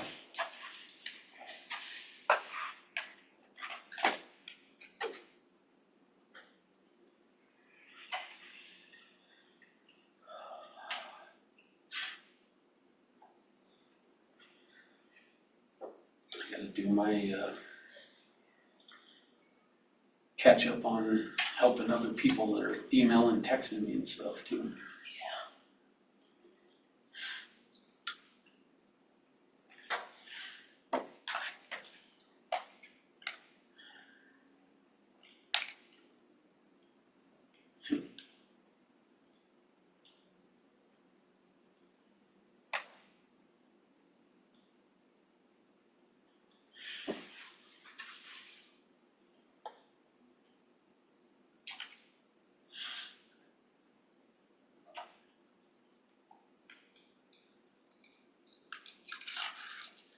Hello?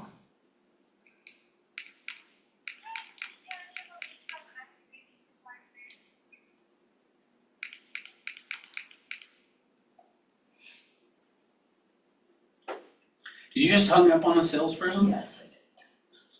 Just kidding. So see, you can't feel bad then when people do it to I you. know, I'm horrible about it. I am so bad about it. And I think it's really ironic that I'm doing this now. I know it is funny, but you know what? A funny story on that too. Actually, I'll save that to when I get to the door knocking. Remind me to tell you this funny story of that, because even with that, I was talking with my kids the other day about some of that with my wife, because she's like, I hate salespeople. Yet if somebody knocks on the door to sell her something she wants, she's happy with it. But Yeah, that's true. I'm always nice to people who knock on my door. Are I you? feel so bad for them going door to door. Yeah. That's harsh. I mean, I offer them water. Oh, that's good. I'm like, I'm not gonna buy anything, but you want some water? That's fine.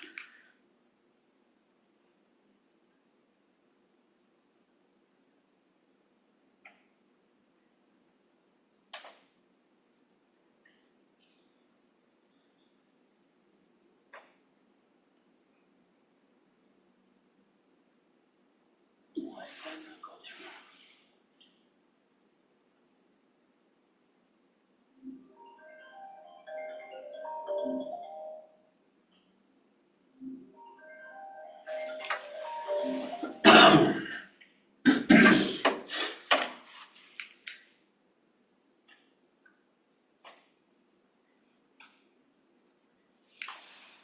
Canva. So we have access to Canva?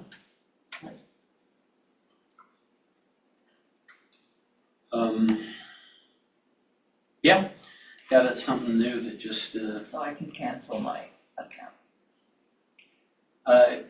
you may or may not want to, if you have, other stuff still in there, you might wanna keep it, so. I'll keep my free In account. fact, yeah, I was gonna say, yeah, for sure, keep the free account. I've got the program. There's something you might wanna, even watch the training class that they did, cause they talk about that, but I can't remember what they said now of like, if you should or shouldn't cancel it, but. Oh, okay.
It's hard having Jason be out of town doing this, because generally we split up the teaching of Yeah, it's this, a lot.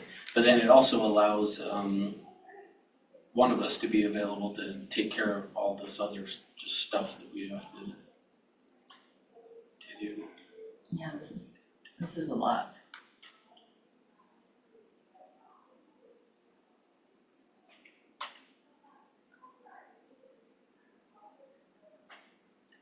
So I'll be grateful when he's back. Although next month, at the end of February when we do it, we haven't figured out exactly what we're doing and stuff, but I'm gonna be gone for part of that week, so I'll get a return the favor to him Next month.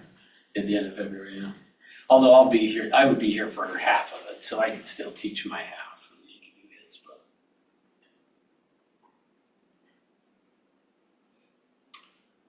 All right, let's see here.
All right. Time to get rolling again here.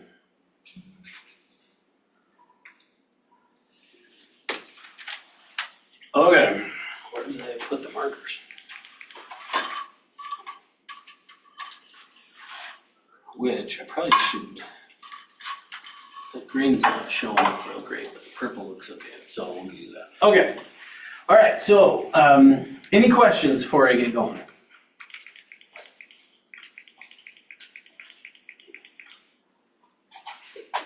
Take that as a no.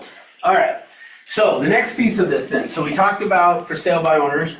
Now let's go through and we'll talk about the expired listings. So working expired listings, typically same type of a concept of with the for sale by owners, meaning either be aggressive or try to overwhelm them, or maybe not try to overwhelm them, try to take a less pushy approach. But here's the other thing I will tell you that I have found on expireds. On expireds, I feel like your best thing to do when working expired listings is the challenge with calling people, calling the expireds, is it's hard finding phone numbers. And so most of the time you're gonna have a little bit of a struggle getting the phone number on an expired listing. So here's what I recommend that you do on expireds. For working expired listings, which again, I'm gonna keep coming back to this. Remember, the fundamentals of working the expireds, any for sale by owner expireds, anything is still the same. Connect, create, value, close. You gotta connect, create, value, close. No matter what area of prospecting you're doing, connect, create, value, close. But so let's talk about the expireds. Here's how I recommend doing expireds. Pick an area, and a lot of times people will ask me, well, how big of an area should I choose? And it doesn't matter, and what I mean by that is, when I take you through this, you're gonna figure out all on your own, is it too big or not big enough? So just pick an area. It doesn't matter, pick an area. And what I want you to do is this. So for working expired listings, what my recommendation is, pick an area And I usually recommend pick an area that's either close to your house, close to the office, or close to, or it's not close to, or an area that you want to get business in. So like if you had like, hey, I want to go get business in this particular area, neighborhood, town, city, whatever, then identify that. What area do you want to get the business in? Then what you're going to do is you're going to take that area and go on the MLS and pull all of the properties that have expired in the last year. So go find every property that came up as an expired listing in the last year. From there, what you want to do is look at each of those expireds to make sure that they didn't relist and sell, or that they aren't currently relisted, okay? Now, how I came up with this is one day I was working expired listings and I was frustrated because I couldn't find and get a hold of people. And so I had the thought of, I'll bet you not many people go out and knock on the doors of the expired listings. And so I thought, I'm going to do that. So I pulled all of Salt Lake County. So when I say you'll figure out the area, this is what I mean. I pulled all of Salt Lake County. And for that, and I had just pulled them for the day before. So I found all of the expireds for all of Salt Lake County that had expired the day before. And then I jumped in my car. There were 10. Well, first I went through and figured out which ones had not relisted. And there were 10 left in Salt Lake County that had not listed. So I jumped in my car, or at least that you could tell on the MLS they hadn't relisted. I jumped in my car and I started to drive. I left at like 9 o'clock in the morning and I drove, and I don't remember if I went south first or north first, but I went one way or the other. And I proceeded to go knock on all 10 of those doors. And it took me a significant part of the day to go do that. And here's what happened is, like, I drove out, I remember going to one in Kearns. I drove out there, I knocked on the door, nobody answered, got in the car, drove to the next one, which was maybe in Magna, knocked on the door, nobody was there, drove all the way out to Harriman, knocked on the door, nobody was there, drove all the way over to Draper, knocked on the door, nobody was there, came into Sandy or Murray or something, I don't remember exactly where, knocked on the door, the person opened the door, and I was like, hi, my name's Russ, I'm with Century 21, I was actually with a different company, but I'm with Century 21, and I noticed your home came up as an expired listing. Oh yeah, we actually just relisted, we just signed the paperwork, the agent's gonna put it back on today. Oh, okay. Then I got in the car, I drove to Sugar House, and then the avenues, and all these different places. Like, I drove all over the whole city, county. Got back to my office, hours later, I had talked to one person, got nothing out of it. And that's when I realized that's too big of an area, okay? So you don't want that. So if you find you're driving all day long, that's too big of an area. Now, the reverse would be true too. If you go pull for the area, and after you go pull the area and you look it up and there's one, that's probably too small of an area. So you want to get a bigger area, but the key is you don't want to be driving all over town trying to find places, right? So pick an area, which, by the way, too, that's why I say go pick instead now I say pick a smaller area. Go back 1 year, get all of the properties that expired in the last year that have not relisted and or sold. Then you're going to go out and knock on the doors in that area.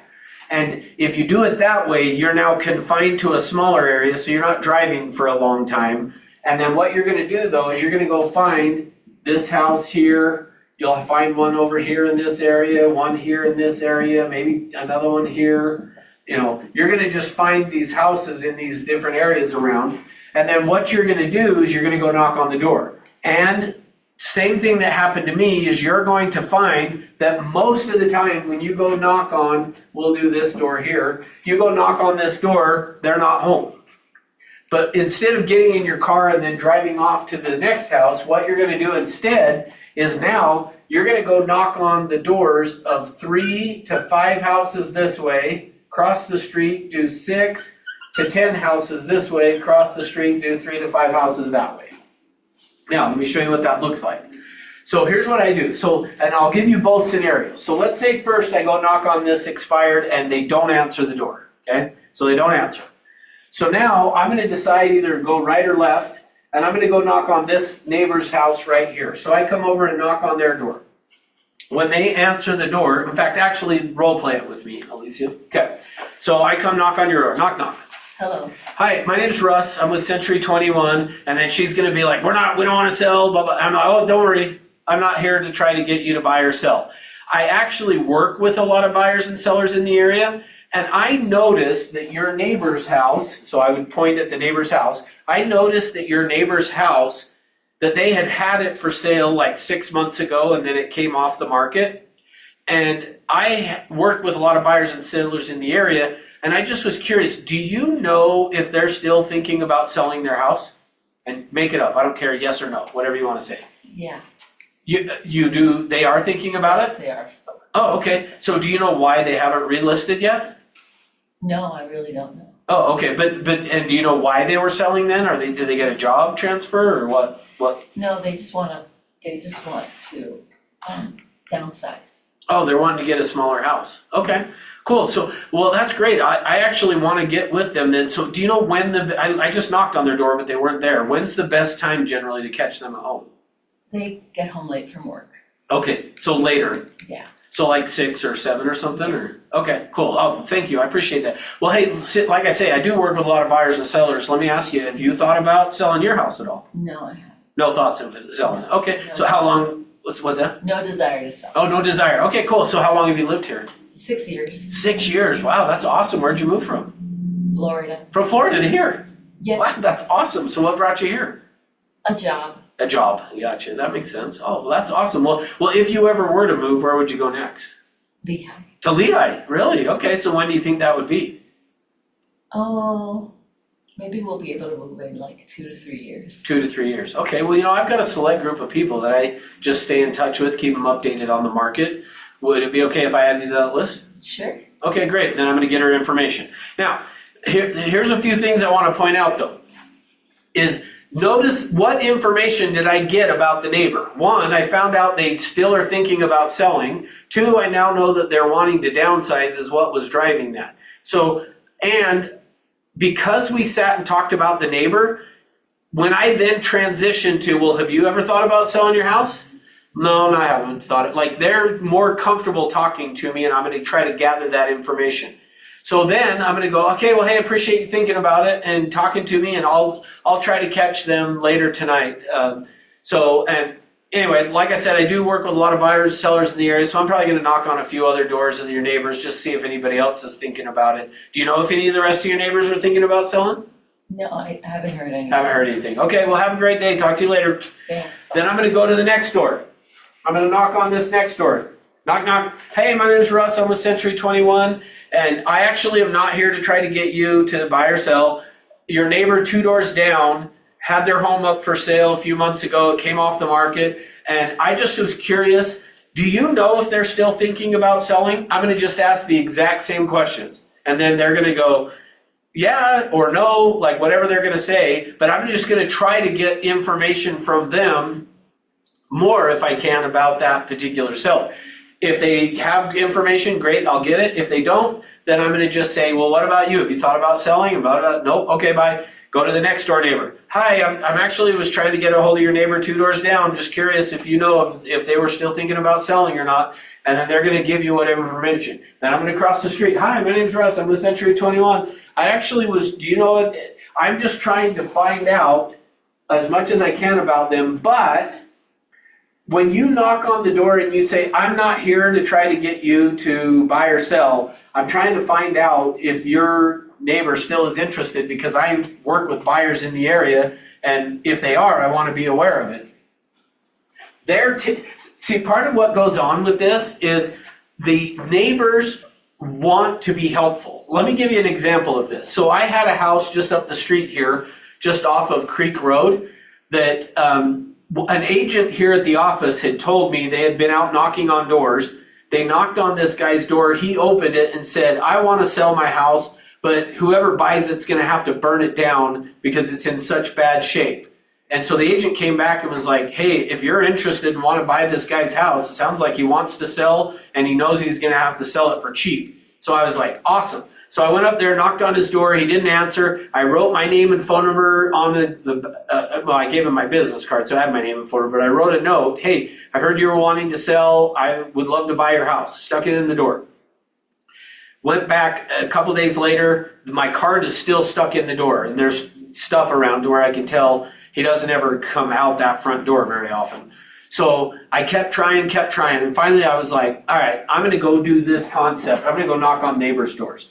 So I'm standing over there, and the neighbor across the street, I see walk out the door to go, like, I don't know if she was going to the mailbox. I don't know what she was doing, but I saw her walk out the door as I'm walking off the guy's porch.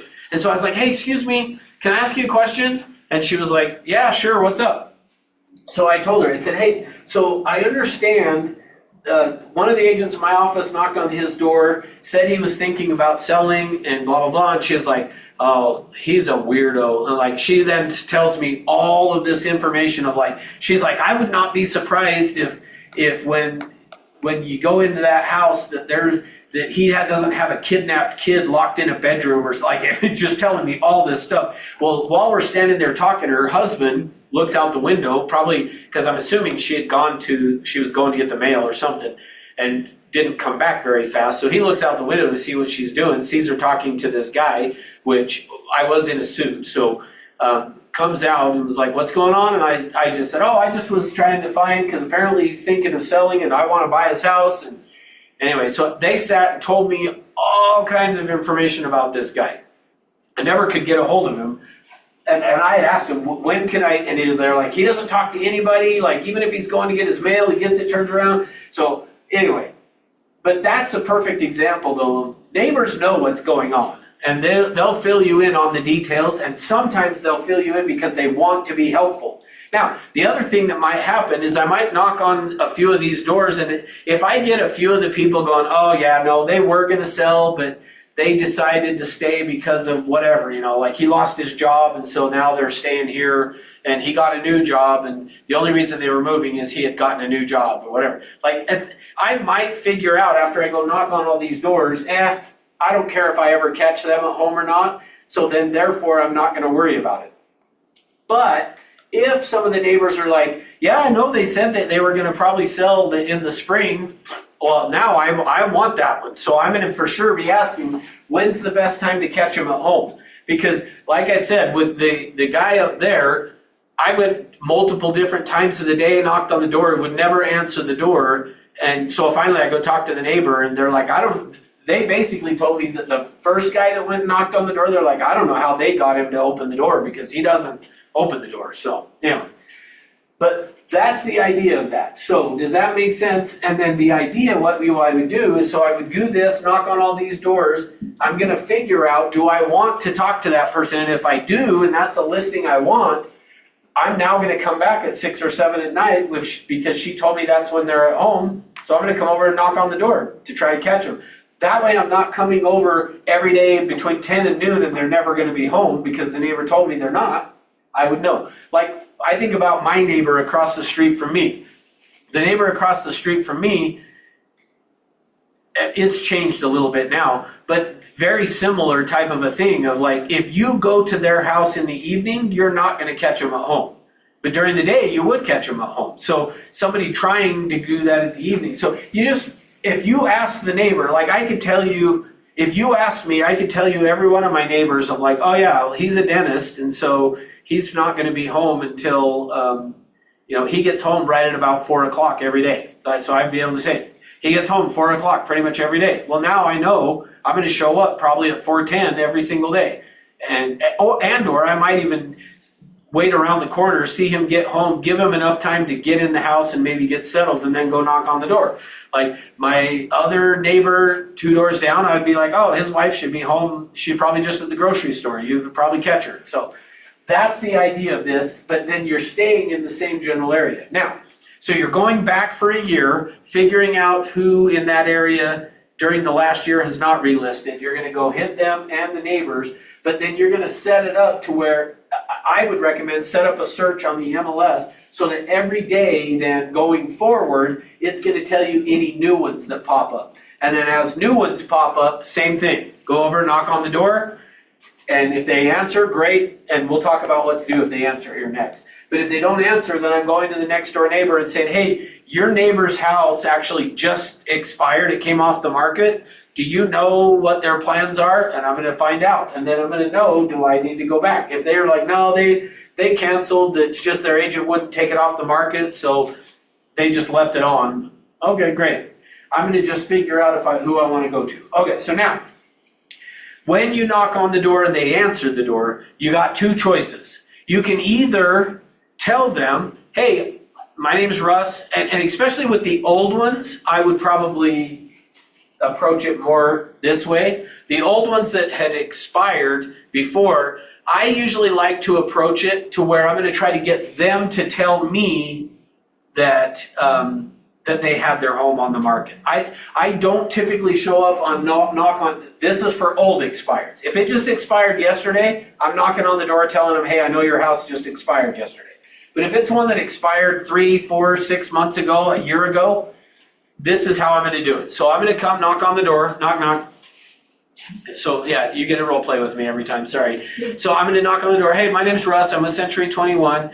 I work in this area with a lot of buyers and sellers, and I just was out trying to find out, do you know anybody in the area thinking about selling their home? Because we've got a lot of buyers in the area that are interested. No, I can't think of anyone.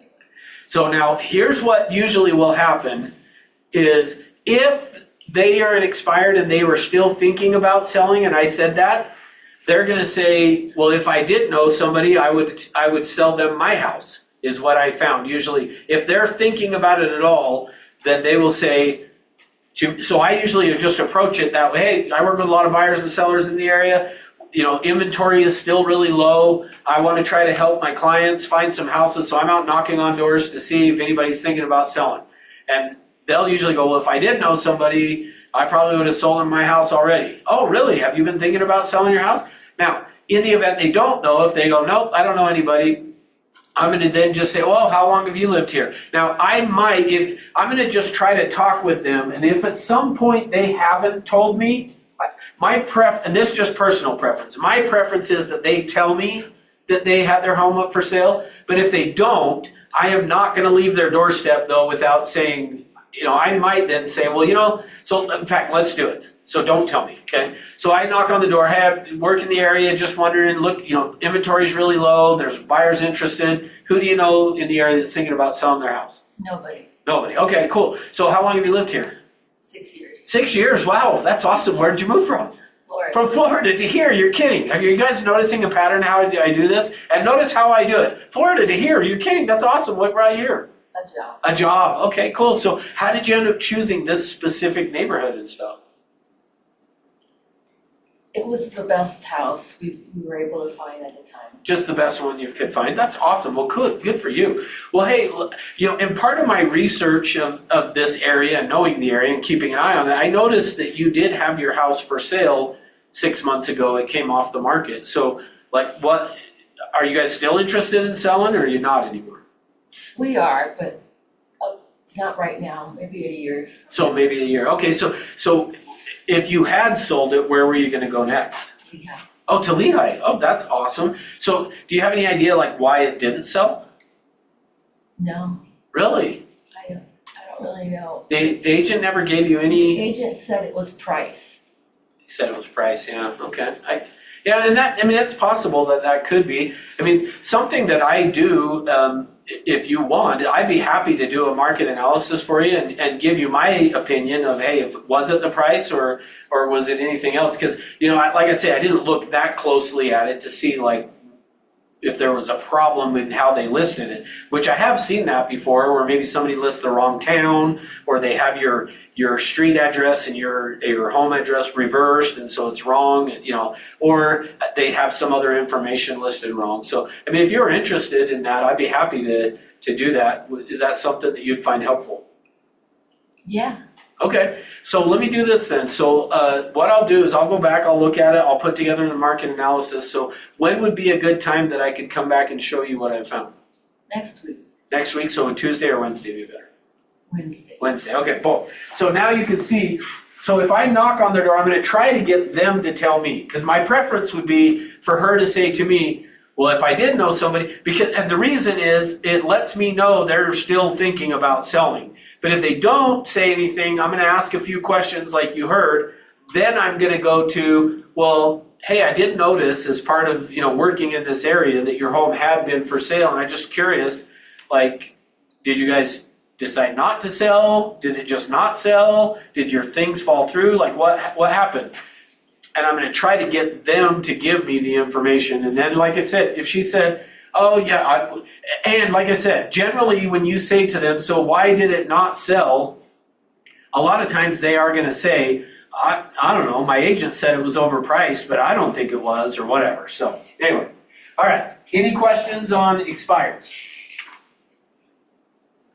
All right, door knocking and cold calling, this one's gonna go pretty fast because you've heard me doing it over and over and over again. So door knocking, the way you're gonna approach this is, I usually like to say for your door knocking or even cold calling, find a Century, well, if you have your own listing, go knock around your listing. If you don't, find a Century 21 listing, and then just as a courtesy, you don't have to do this, but I feel like as a courtesy, call up the listing agent and just say, hey, do you mind if I go and knock on doors around your listing and talk about your listing? And so just as a courtesy, like you don't have to do that, but I feel like it's a good idea only because if the agent is like, especially if it's like a new listing and the agent's like, well, no, I'm gonna go door knock it tomorrow. Like, then that's fine. Go, say, well, where are you not gonna be that I could go a little further away? Because even to some extent, you could be 4 blocks away and knock on the door and say, hey, we just listed a home that's not far from here on Birch and Pine. Like, that's how I would do it. It's just, but I just feel like it's a good courtesy because if the agent's going to go door knock, you don't want to like get in the way. But anyway, that's how I would say is to approach that, is contact a Century 21 agent in an area you want to knock and just say, hey, are you okay if I go knock on doors and talk about your listing? And the other reason you want to do that, I feel like, is good as a courtesy is it might be a scenario where maybe there's not a for sale sign in front of the house because the seller is like, I just don't want to advertise it to my next door neighbors. So I'm fine with people coming and they might figure it out. But anyway, you just want to make sure, because if you go knock on the next door neighbor's door and they had been like, do not talk to those people, it could create a problem. So that's why I would say call and ask if it is. And again, just a polite, customary thing to do. Don't have to do it, but then go knock on the doors. When you go knock on the doors, the script I like to use is, which you've been hearing me say over and over and over again. Hi, my name's Russ. I'm with Century 21. We've got your neighbor's home over on Birch and Pine listed. It's got 3 bedrooms, 2 baths. Just curious who you know that wants to move in the area. And so again, all I'm trying to do is create this connection and rapport to then create value. So they say, nobody, great. Well, have you thought about selling your house? No. Oh, awesome. Well, how long have you lived here? I mean, you guys keep hearing me say that, right? So how long have you lived here? 6 years. Oh, 6 years. Wow, that's awesome. Where'd you move from? Florida. Florida to here? Really? That's great. And notice, like, the more you can get excited that way when you're talking to them, especially over the phone. So if you're doing cold calls, it's the same concept, but do that same thing. If I'm over the phone, I'm going to do it more like this, is, hey, so how long have you lived at this address? She says, 6 years. 6 years? That's great. That's awesome. Congratulations. So where did you move from? Florida. Florida to here. Wow, that's awesome. Like, really get excited over the phone, because the phone waters it down. They're not going to feel as the excitement. So, and by the way, let me actually do this since we're talking about that. UCLA did a study. And in this study that UCLA did, so this UCLA study, on communication, what they found, 7% of communication is the words that we use. 38% of communication is the tone that you use. And 55% of communication, I'm just going to abbreviate it as BL, but it's body language. So 55% of your communication is the body language. So when you're on the phone, you're getting rid of over half of the communication of how it comes across. 55% of it's gone because you're over the phone. So all you have to rely on is the words and the tone. So you got to really emphasize the tone that you're using, which is why I say if you're on the phone doing this, get really excited. Be like, holy cow, that's awesome. Wow. Like do it, because it'll water it down, I promise, to where it's not going to, and if you want to see even, just get out and record yourself and then play it back and you'll hear, oh, that's not it. Then you can go, okay, I need to do a little bit stronger on my tone on that, okay? So that the tone that you're using matters. So I'm gonna always start with, who do you know that wants to move into the area? Nobody. Well, have you thought about it? No. How long have you lived here? Where did you move from? How did you pick this area? You might even wanna ask them, what do you like about the area? If there's things you could change, which again, back to I already erased in fact, let me put it down here. On our percolation, information gathering and active, so I'll slide this over here.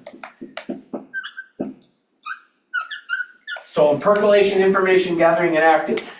Part of what you are doing with this is, remember, you might be planting the seed. So for me, I always say, hey, if you could change something about the area, what would you change? Or I might say, if you could change something about your house, what would you change? Because that's going to now hopefully get them thinking, yeah, I actually don't like this. Or if my next house, I would want this or that. And then after you leave, they might keep thinking about it. They also might move on to the next project and not think about it again. But I want to keep this in mind, this percolation. I might be the thing that gets them to start percolating by doing that. So, but let me just make sure. So I'm going to ask them, what would you change about the area? What do you like about it? Or what would you change about your house?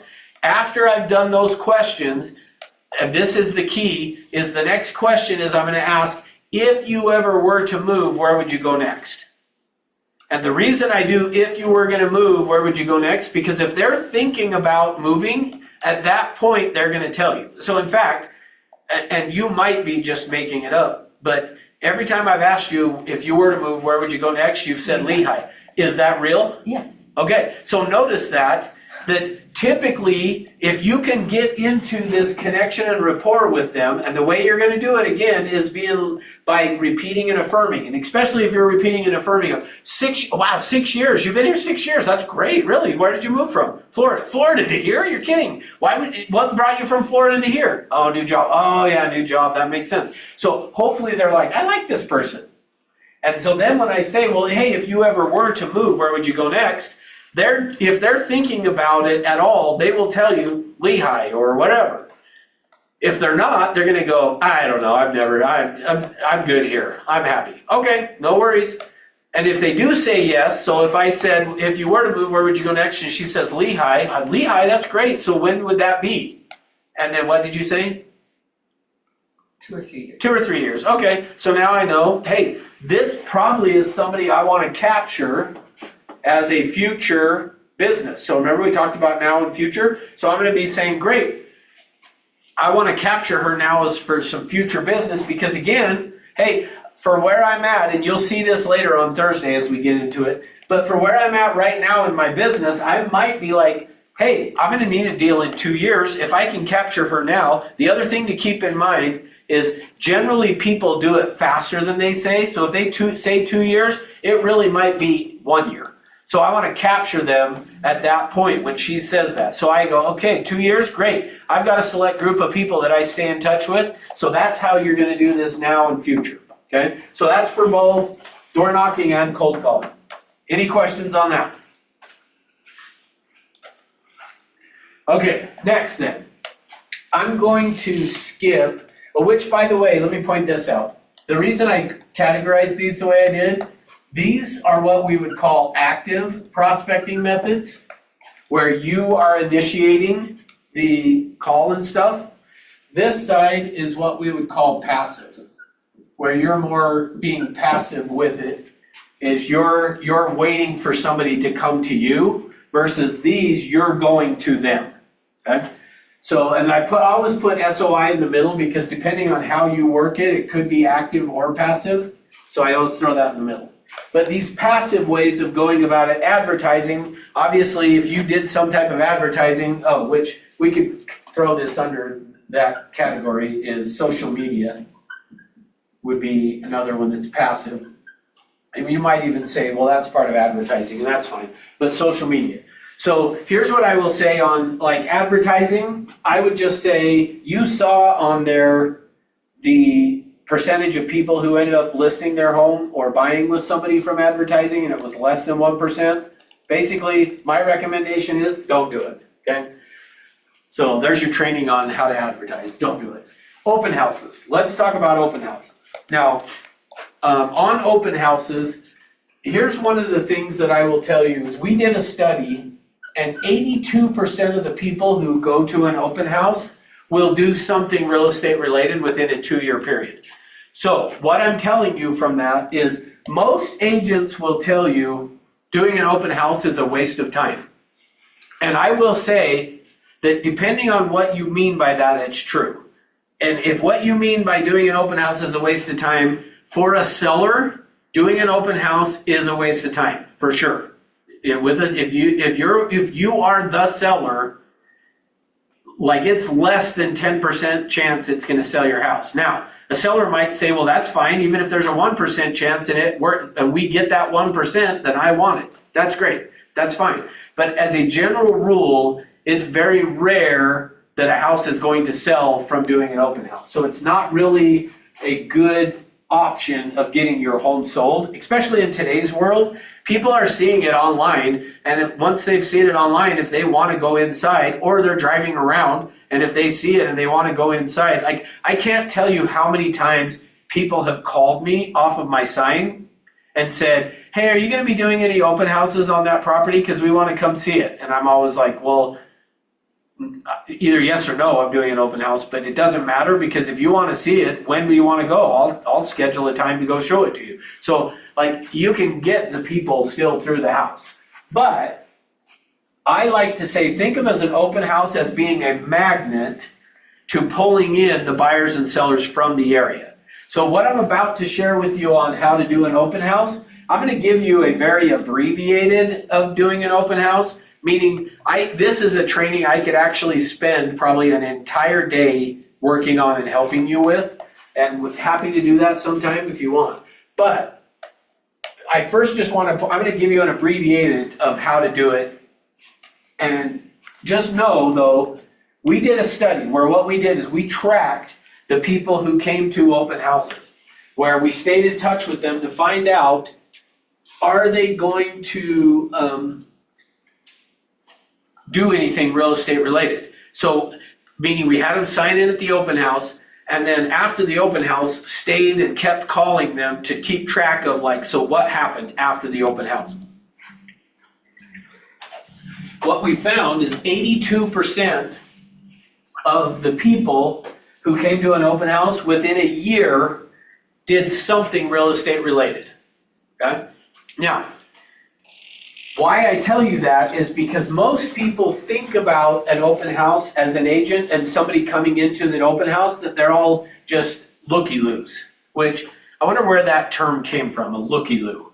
Like I wonder, there must have been some guy named Lou that just went around to open houses and people were like, oh, it's just looky-loo, you know, I don't know where that came from. But the truth is, it's not that way. Like 18% of the people who come to an open house are the looky-loos, meaning they're just out gathering ideas and looking at houses and stuff.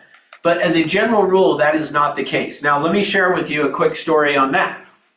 So we had, and I've done this with agents for years, is I will tell them, and I'll tell you guys even right now, if you want help on doing an open house, like I'm going to teach you how to do it. And then I'm going to tell you if you're not getting a certain percentage of appointments from open houses, then you need to get some help on doing an open house. And I will tell agents that all the time. So I had some agents that said, okay, we need help because we're not getting any appointments from the open houses. And so I said, okay, tell me where your next open house is going to be, but here's the first thing. Don't tell me the address of the house. Tell me where I will see your first sign that will direct me to the house. Okay? So, and I'm gonna share with you a story of some people in Sugar House, but let me, since I brought that up, tell you about one in California. So, we used to have offices in California, and I would go down there and train about once every 4 to 6 weeks. I was in California training, which I loved that this time of year, by the way. I loved going down there every 4 to 6 weeks to get out of the cold. But anyway, so I had told an agent down in California, tell me where the first sign is, and then I will come to your open house. So she told me where the first sign would be. Got there, saw the first sign, followed it, saw a second sign, and then I could never find the house. So I was like, okay, well, there's your first problem in your open houses is you have to be able to find the house. So here's what I will tell you guys on that. If you're gonna do open houses, which I think is a good thing and good, you can get some good appointments from, what you've gotta do though, is you have got to set up to where the signs, when you put signs out, you wanna put them out on main roads that are gonna drag the traffic into that. So think of it this way, an open house is a magnet for potential buyers and sellers in the area. So I want to get off of whatever the main roads are for that. So the one in Sugar House that I'm going to tell you the story on, here's what it looked like. So here's 13th, whoops, let me switch markers because that one's not working at all. Here's 13th East, and right off of 13th East is a road that comes down here. I can't remember exactly how this goes. I don't remember if the road turns right there or it keeps going, but there's a road that comes off that then goes like this, and then down, and then some roads come off this way. So I had said to these agents, okay, tell me where the first sign is. They said, just get off of I-80 onto 13th East and head down, and then you'll see our first sign. Great. So I get off the freeway, I go past 2100 south here, go past that, and as I'm driving, I see a sign that turns me here, then I see a sign that brings me around here, and then here's the house that they were doing the open house on.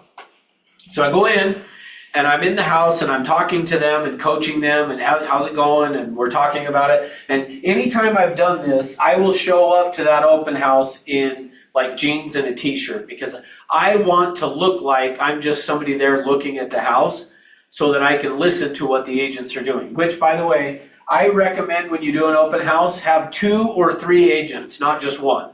And the idea behind that is you might have 2 people show up at the same time, and you can't effectively capture them if you are there by yourself. So you need at least 2 people, and depending on the area and how many people come to open houses in that area, you might even want 3 or even 4. But just enough that you can manage the open house and capture appointments from it is the key thing. So we're sitting in the house here, and while we're talking, the other reason I like to have at least 2 is one person can be like standing looking out the window as a spotter to be like, hey, somebody's coming, and you can point it out. And so one of the agents was standing there looking out the window here, and they see the people from this house come out and walk across the street. So they say, hey, a neighbor's coming. So the agent whose turn it is at the door meets them at the door, has them sign in, they start walking them through the house. And then generally this is where I'll have the other agent there show me through the house like I'm a potential buyer. But really, I'm just listening to what the agent is saying to the client or potential client. So I did that on this one, but the way that house was laid out, I couldn't get to where I could really hear them very well without it being awkward, because they had stopped and started just talking in one area, and I couldn't get to where I could hear. So the agent finishes talking with them, they leave, they walk back across the street. And I go then to the agent who had shown them through the house, and I said, okay, so did you get an appointment? And they said, no. And I said, okay, why? And they said, well, because it's the neighbor. And they said that they were here looking for their friend that lives in Wyoming, that they're trying to convince their friends from Wyoming to move down, and so they wanted to come and see the house. And I was like, okay, now keep in mind, I know 82% of the time, the people who show up are gonna do something. So is that possible that it's true? Yes, there's an 18% chance that that's what happened. But if I were you, I would go with the assumption of that they're in the 82%, and most agents always go with the assumption that their open house, 82% of the people were just looking. But I'm telling you, it's not true. So I say to them, well, I hope you stay in touch with them because, maybe it is for a friend, maybe it's not, but I would still stay in touch if I were you.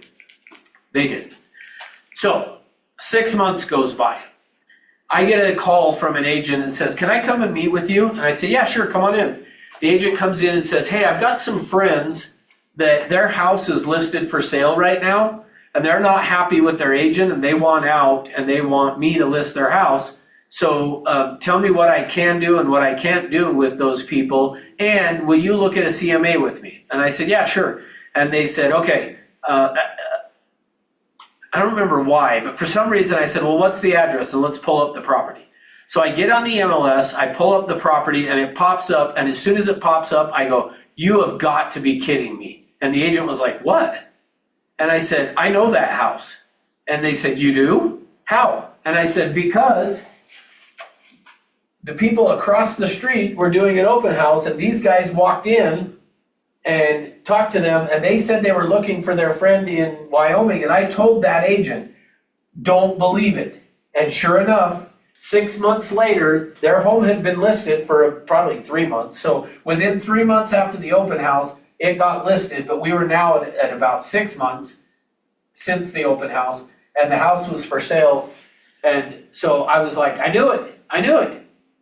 See, don't believe when they walk in and say, we're looking because we got friends or whatever. Like, they were there looking because they were going to put their house on the market, and they're trying to decide what do we need to do to put it in shape to be compatible with that. So just know when people show up, there's a pretty good chance something's going to end up happening. Okay, so with that being said, so first thing on open houses, when you put out signs, here's how you need to do it. Find the main roads. I can't remember what road this was. But find the main roads and put signs out along that are going to direct the people to the house. So from basically every direction you want to get to where I can pull people off these main roads that are driving around when they see an open house sign that they would be like, oh, I'm going to go in and check it out. Which, by the way, even on this weekend, there was one in my neighborhood that was an agent was holding an open house, and they had their directional pointed the wrong direction. Now, you couldn't turn a different way, so it probably would have been okay. But I'm like, that's another example of like somebody, and I don't know if a kid turned it around the wrong way, if the agent set it up wrong, whatever. In fact, I probably should call the people in, because I know the people whose house it is, they've moved to Vegas. I should call them and say, hey, I'm just curious if you had anybody come to your open house, because if you didn't, your agent had crappy signs. No, I can't do that. I'm just kidding. Don't do that. So anyway, you want to have signs that are like pointing, hey, straight ahead, then a couple, 2 or 3 that are like turn here so that they turn. But here's the key thing on signs. I already said I have more than once tried to follow agents' open house signs and gotten lost. So here's what you need to do, is you need to have enough directional signs that when somebody turns here, they immediately see another sign that says straight ahead. And then as soon as they get past that sign, they should see the next one that says straight ahead. Then the next one that's turn or whatever. Like, so think of it as soon as they pass a sign, they should see the next sign. So you guys are gonna hate this, but I'm a believer of if you're gonna do an open house, you need a minimum, so at least 20 or more directional signs. So go invest a couple $100 if you're gonna do open houses and buy at least 20 signs. At one point, I actually had 200 directional signs, because the other thing that I will tell you on doing open houses, if you're not getting people coming through, you need more signs. Go put out more signs. Or the property's been on the market a long time and everybody already knows about it, so they aren't coming.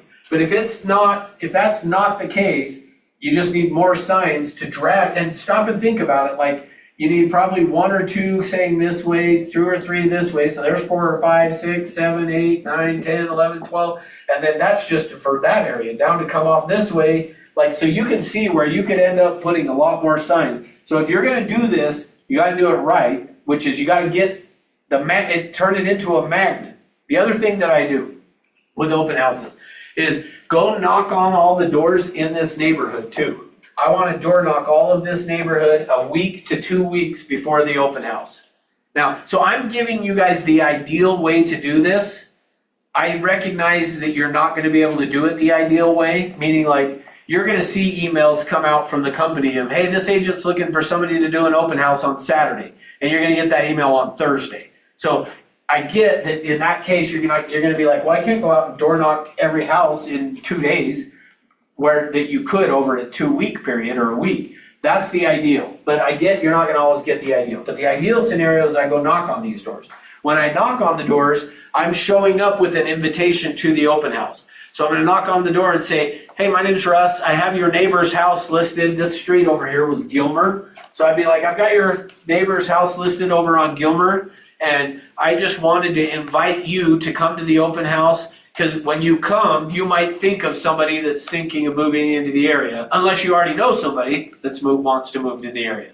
So, like for my neighborhood that I live in now, almost every house that sells is somebody who lives in a neighboring neighborhood. So many of the people in my neighborhood moved from just barely outside of the neighborhood in, so they have a lot of friends out in those areas, and they talk to them. So that's the other thing to think of is on this is, if you know, like in this area, people generally move from surrounding areas, like think the step down.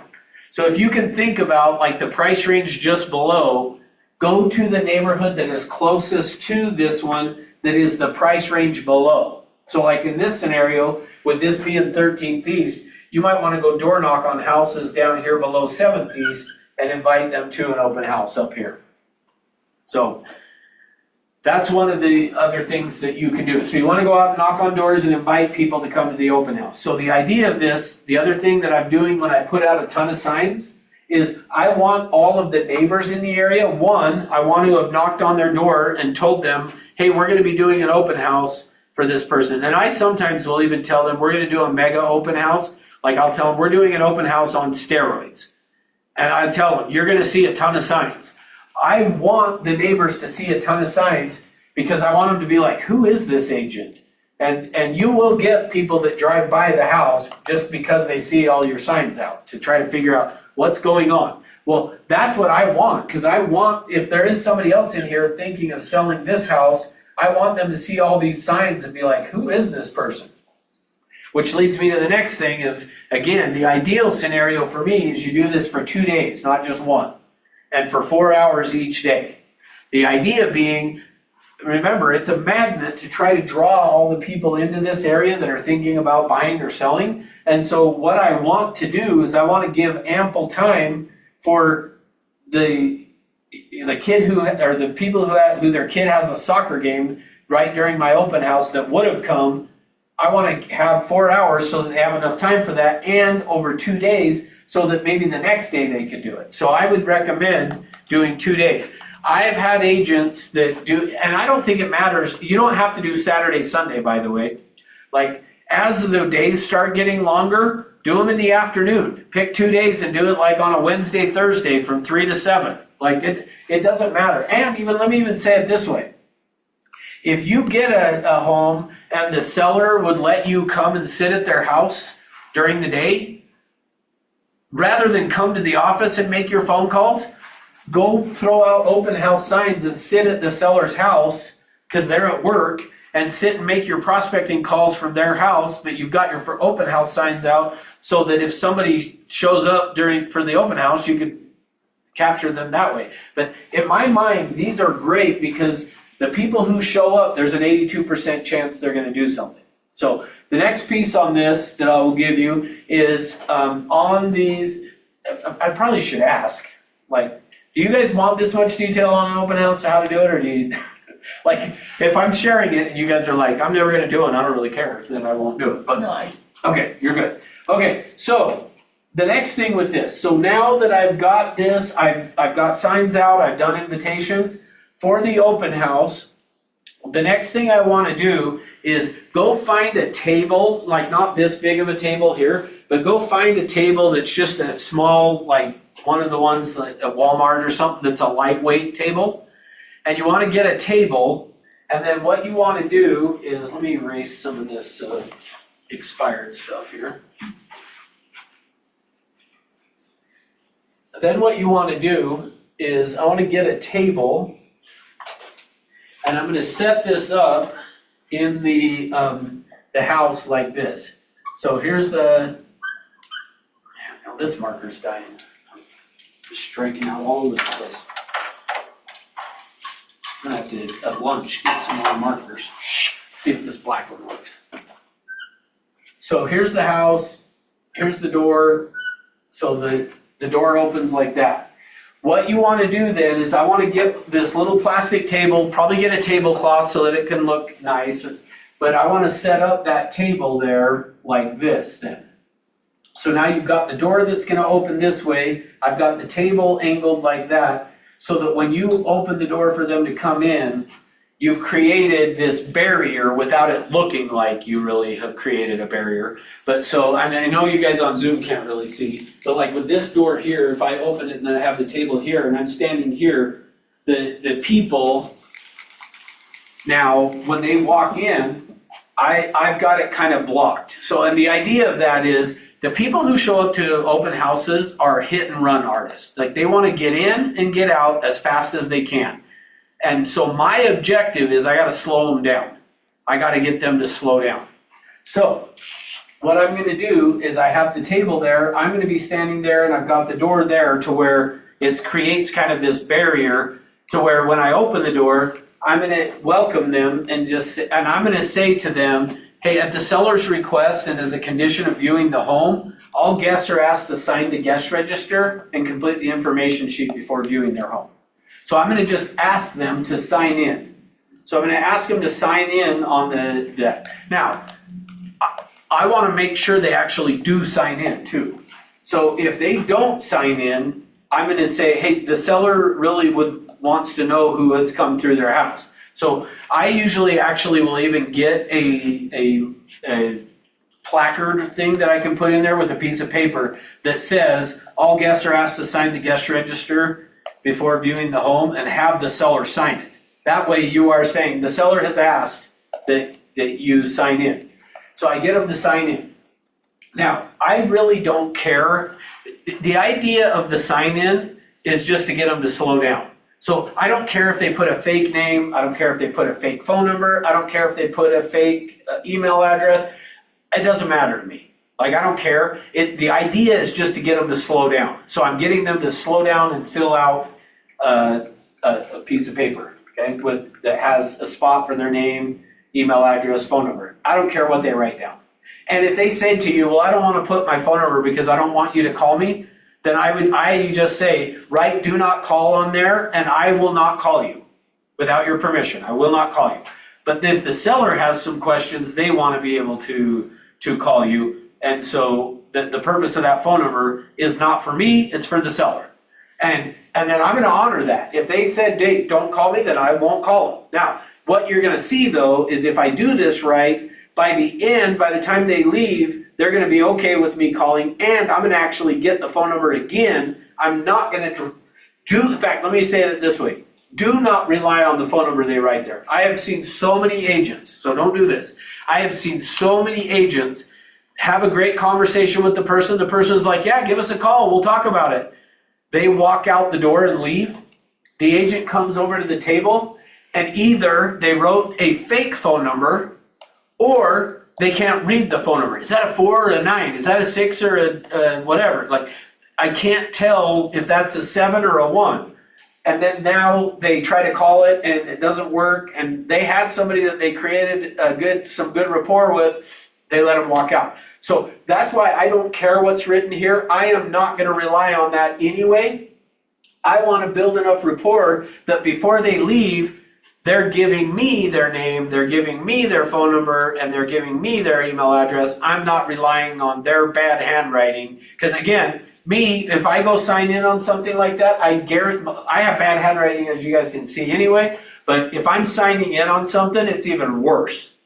Because I intentionally don't want them to, even sitting in some of the CE classes that I go to, they'll pass around hey, if I know the person teaching the class really is teaching the class because they want me to give my business, when I fill out their paperwork, if it's a CE class, I make sure they can read my name and my license number. But when it comes to the email address, I write it pretty sloppily. I mean, it's already sloppy, but I write it even worse.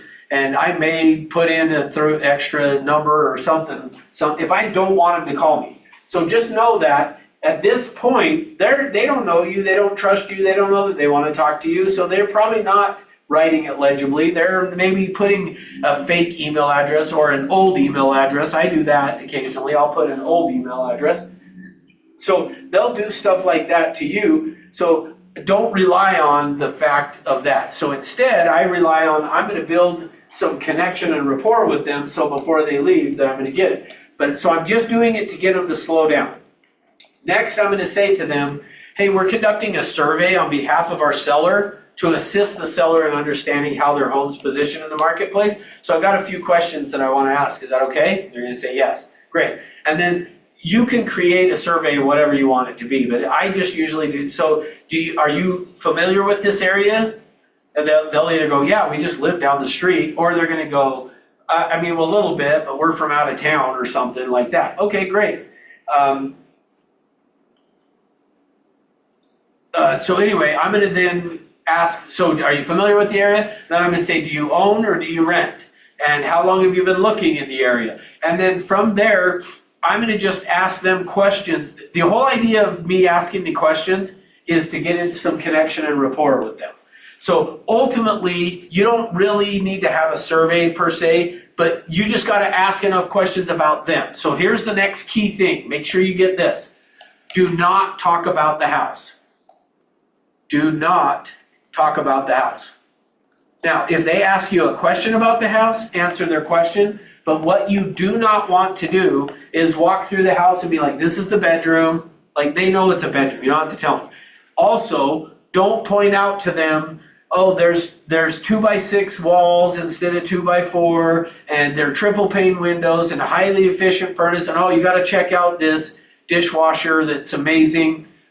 Do not do that. Now, the reason is they already think that you're there to try to sell them the house, and if you talk about the house, it just reinforces you're trying to sell them the house.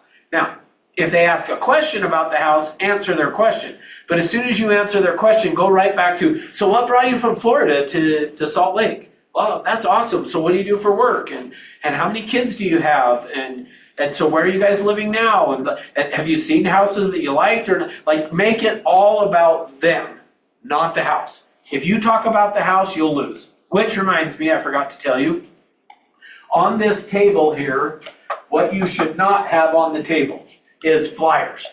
No flyers about the house.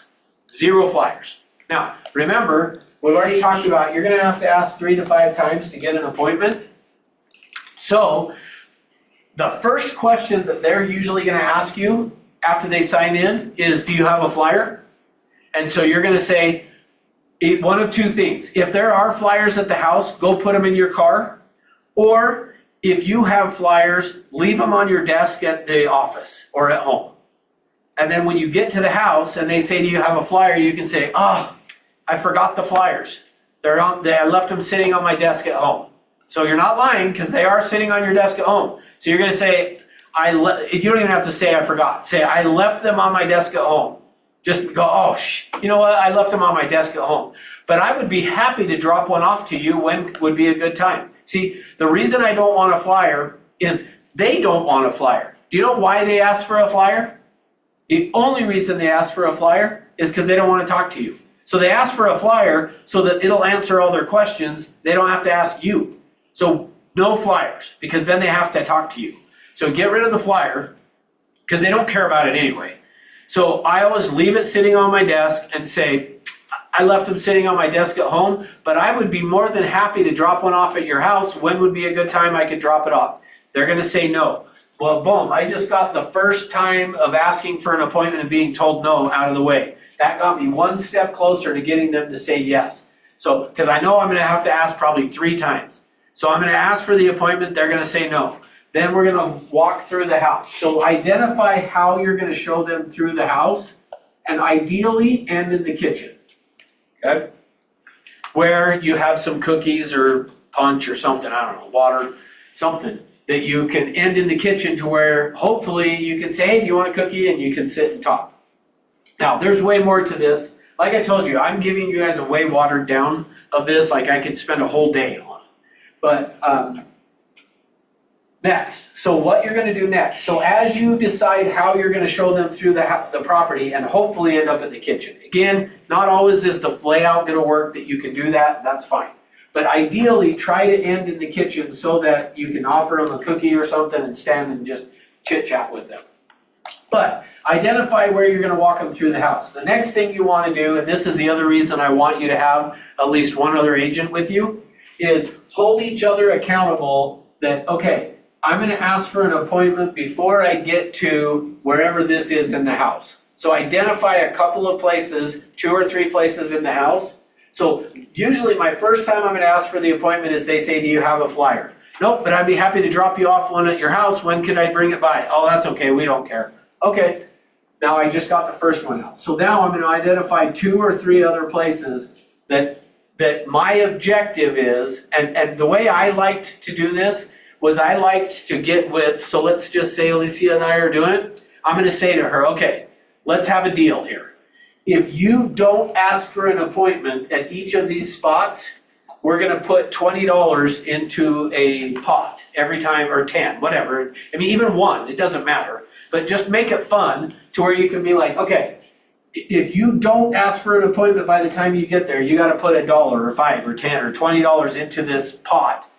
And then at the end of the open house, whoever set the most appointments gets that money. I mean, just to make it fun. I mean, you don't even have to do that. You can just hold each other accountable. But the problem is, if you just say, okay, you gotta ask at each of the, before you get to each of these spots. So don't go past that spot until you ask for an appointment. Like, make it fun to where you can be like, okay, we gotta try to do this and let's make it fun somehow. So I like to do it that way where it was like, hey, we'll put $5 or 10 or something in there. And then whoever sets the most appointments at the open house gets that money at the end.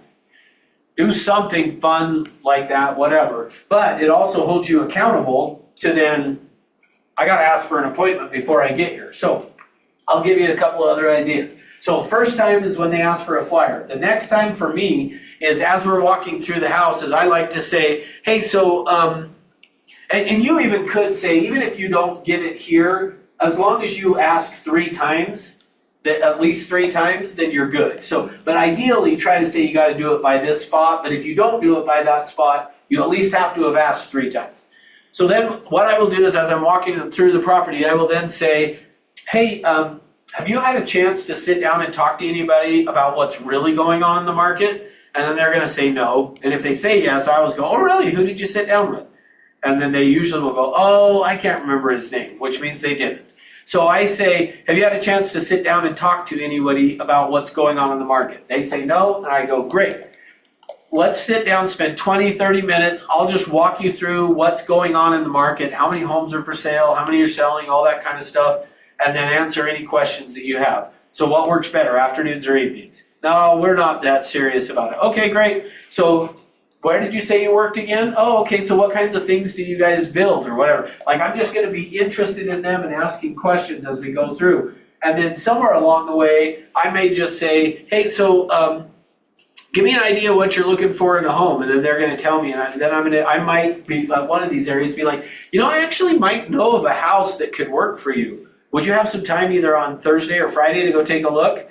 Oh no, we're not that interested. Okay. And then I'm gonna chit chat some more. And then before they leave, I'm gonna say to them, you know, I work with my clients at their pace, so I'm not gonna push you to do something, but I like to help people just be prepared and be the most prepared people out there. And so what I'd like to do is just sit down and walk you through the buying process so that at some point when you are interested and ready, you'll be the most prepared. So what works better, afternoons or evenings? So, but I'm gonna try to ask at least 3 to 5 times and keep reinforcing. I work with my clients at their pace. I'm not gonna try to force you to do something you don't wanna do. I just wanna help you, okay?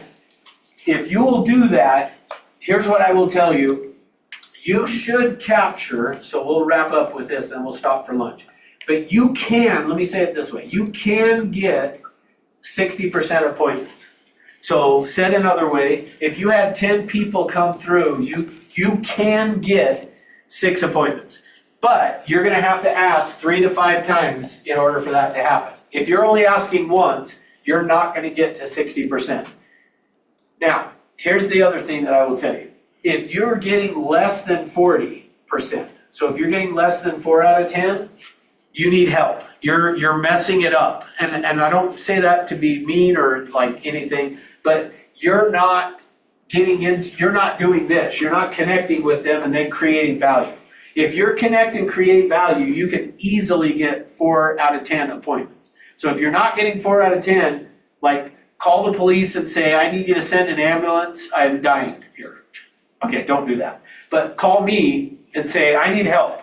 And then I'm gonna first probably say, okay, record yourself. So the next person that comes through, just pull your phone, right as they're coming, go into your voice memo thing, hit record, drop it in your pocket, and then record. Which, by the way, in Utah, you only need permission from one person to record. So as long as you are part of the conversation, that's good enough. Some states you gotta have both consent, not in Utah. So Utah, just throw your phone in, let it record, and then let me listen to it, and I can coach you on what you need to do differently to get more appointments. But here's the cool thing. Here's what I've learned. So this is the awesome thing.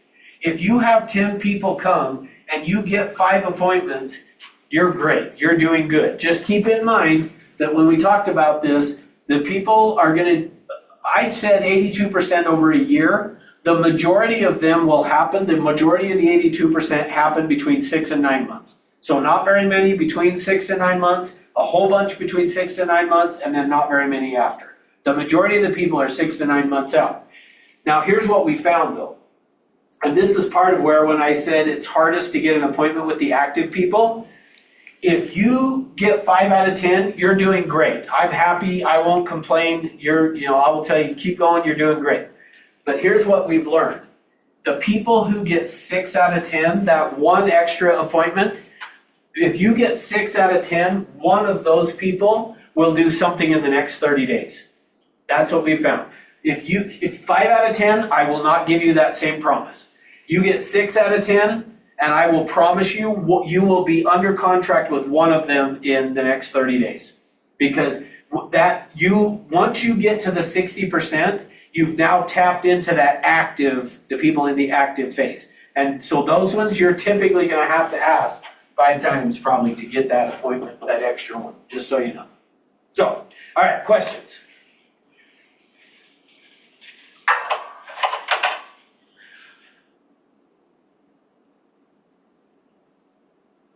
Nothing?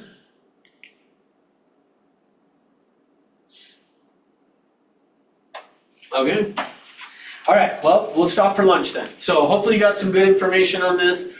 When we come back, I'm gonna have to figure out on Thursday, we'll get the activities management in on Thursday, unless somebody is like, no, I needed it today. But I'll get it in on Thursday because this afternoon I wanna spend the whole time on the listing presentation, So 1:30, be back in here or on Zoom.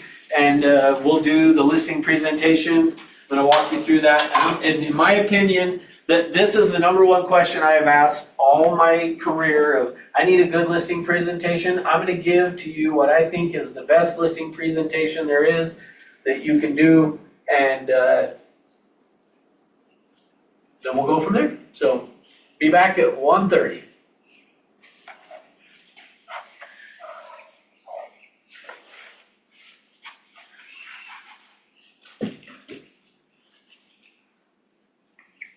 Thank you. You are welcome.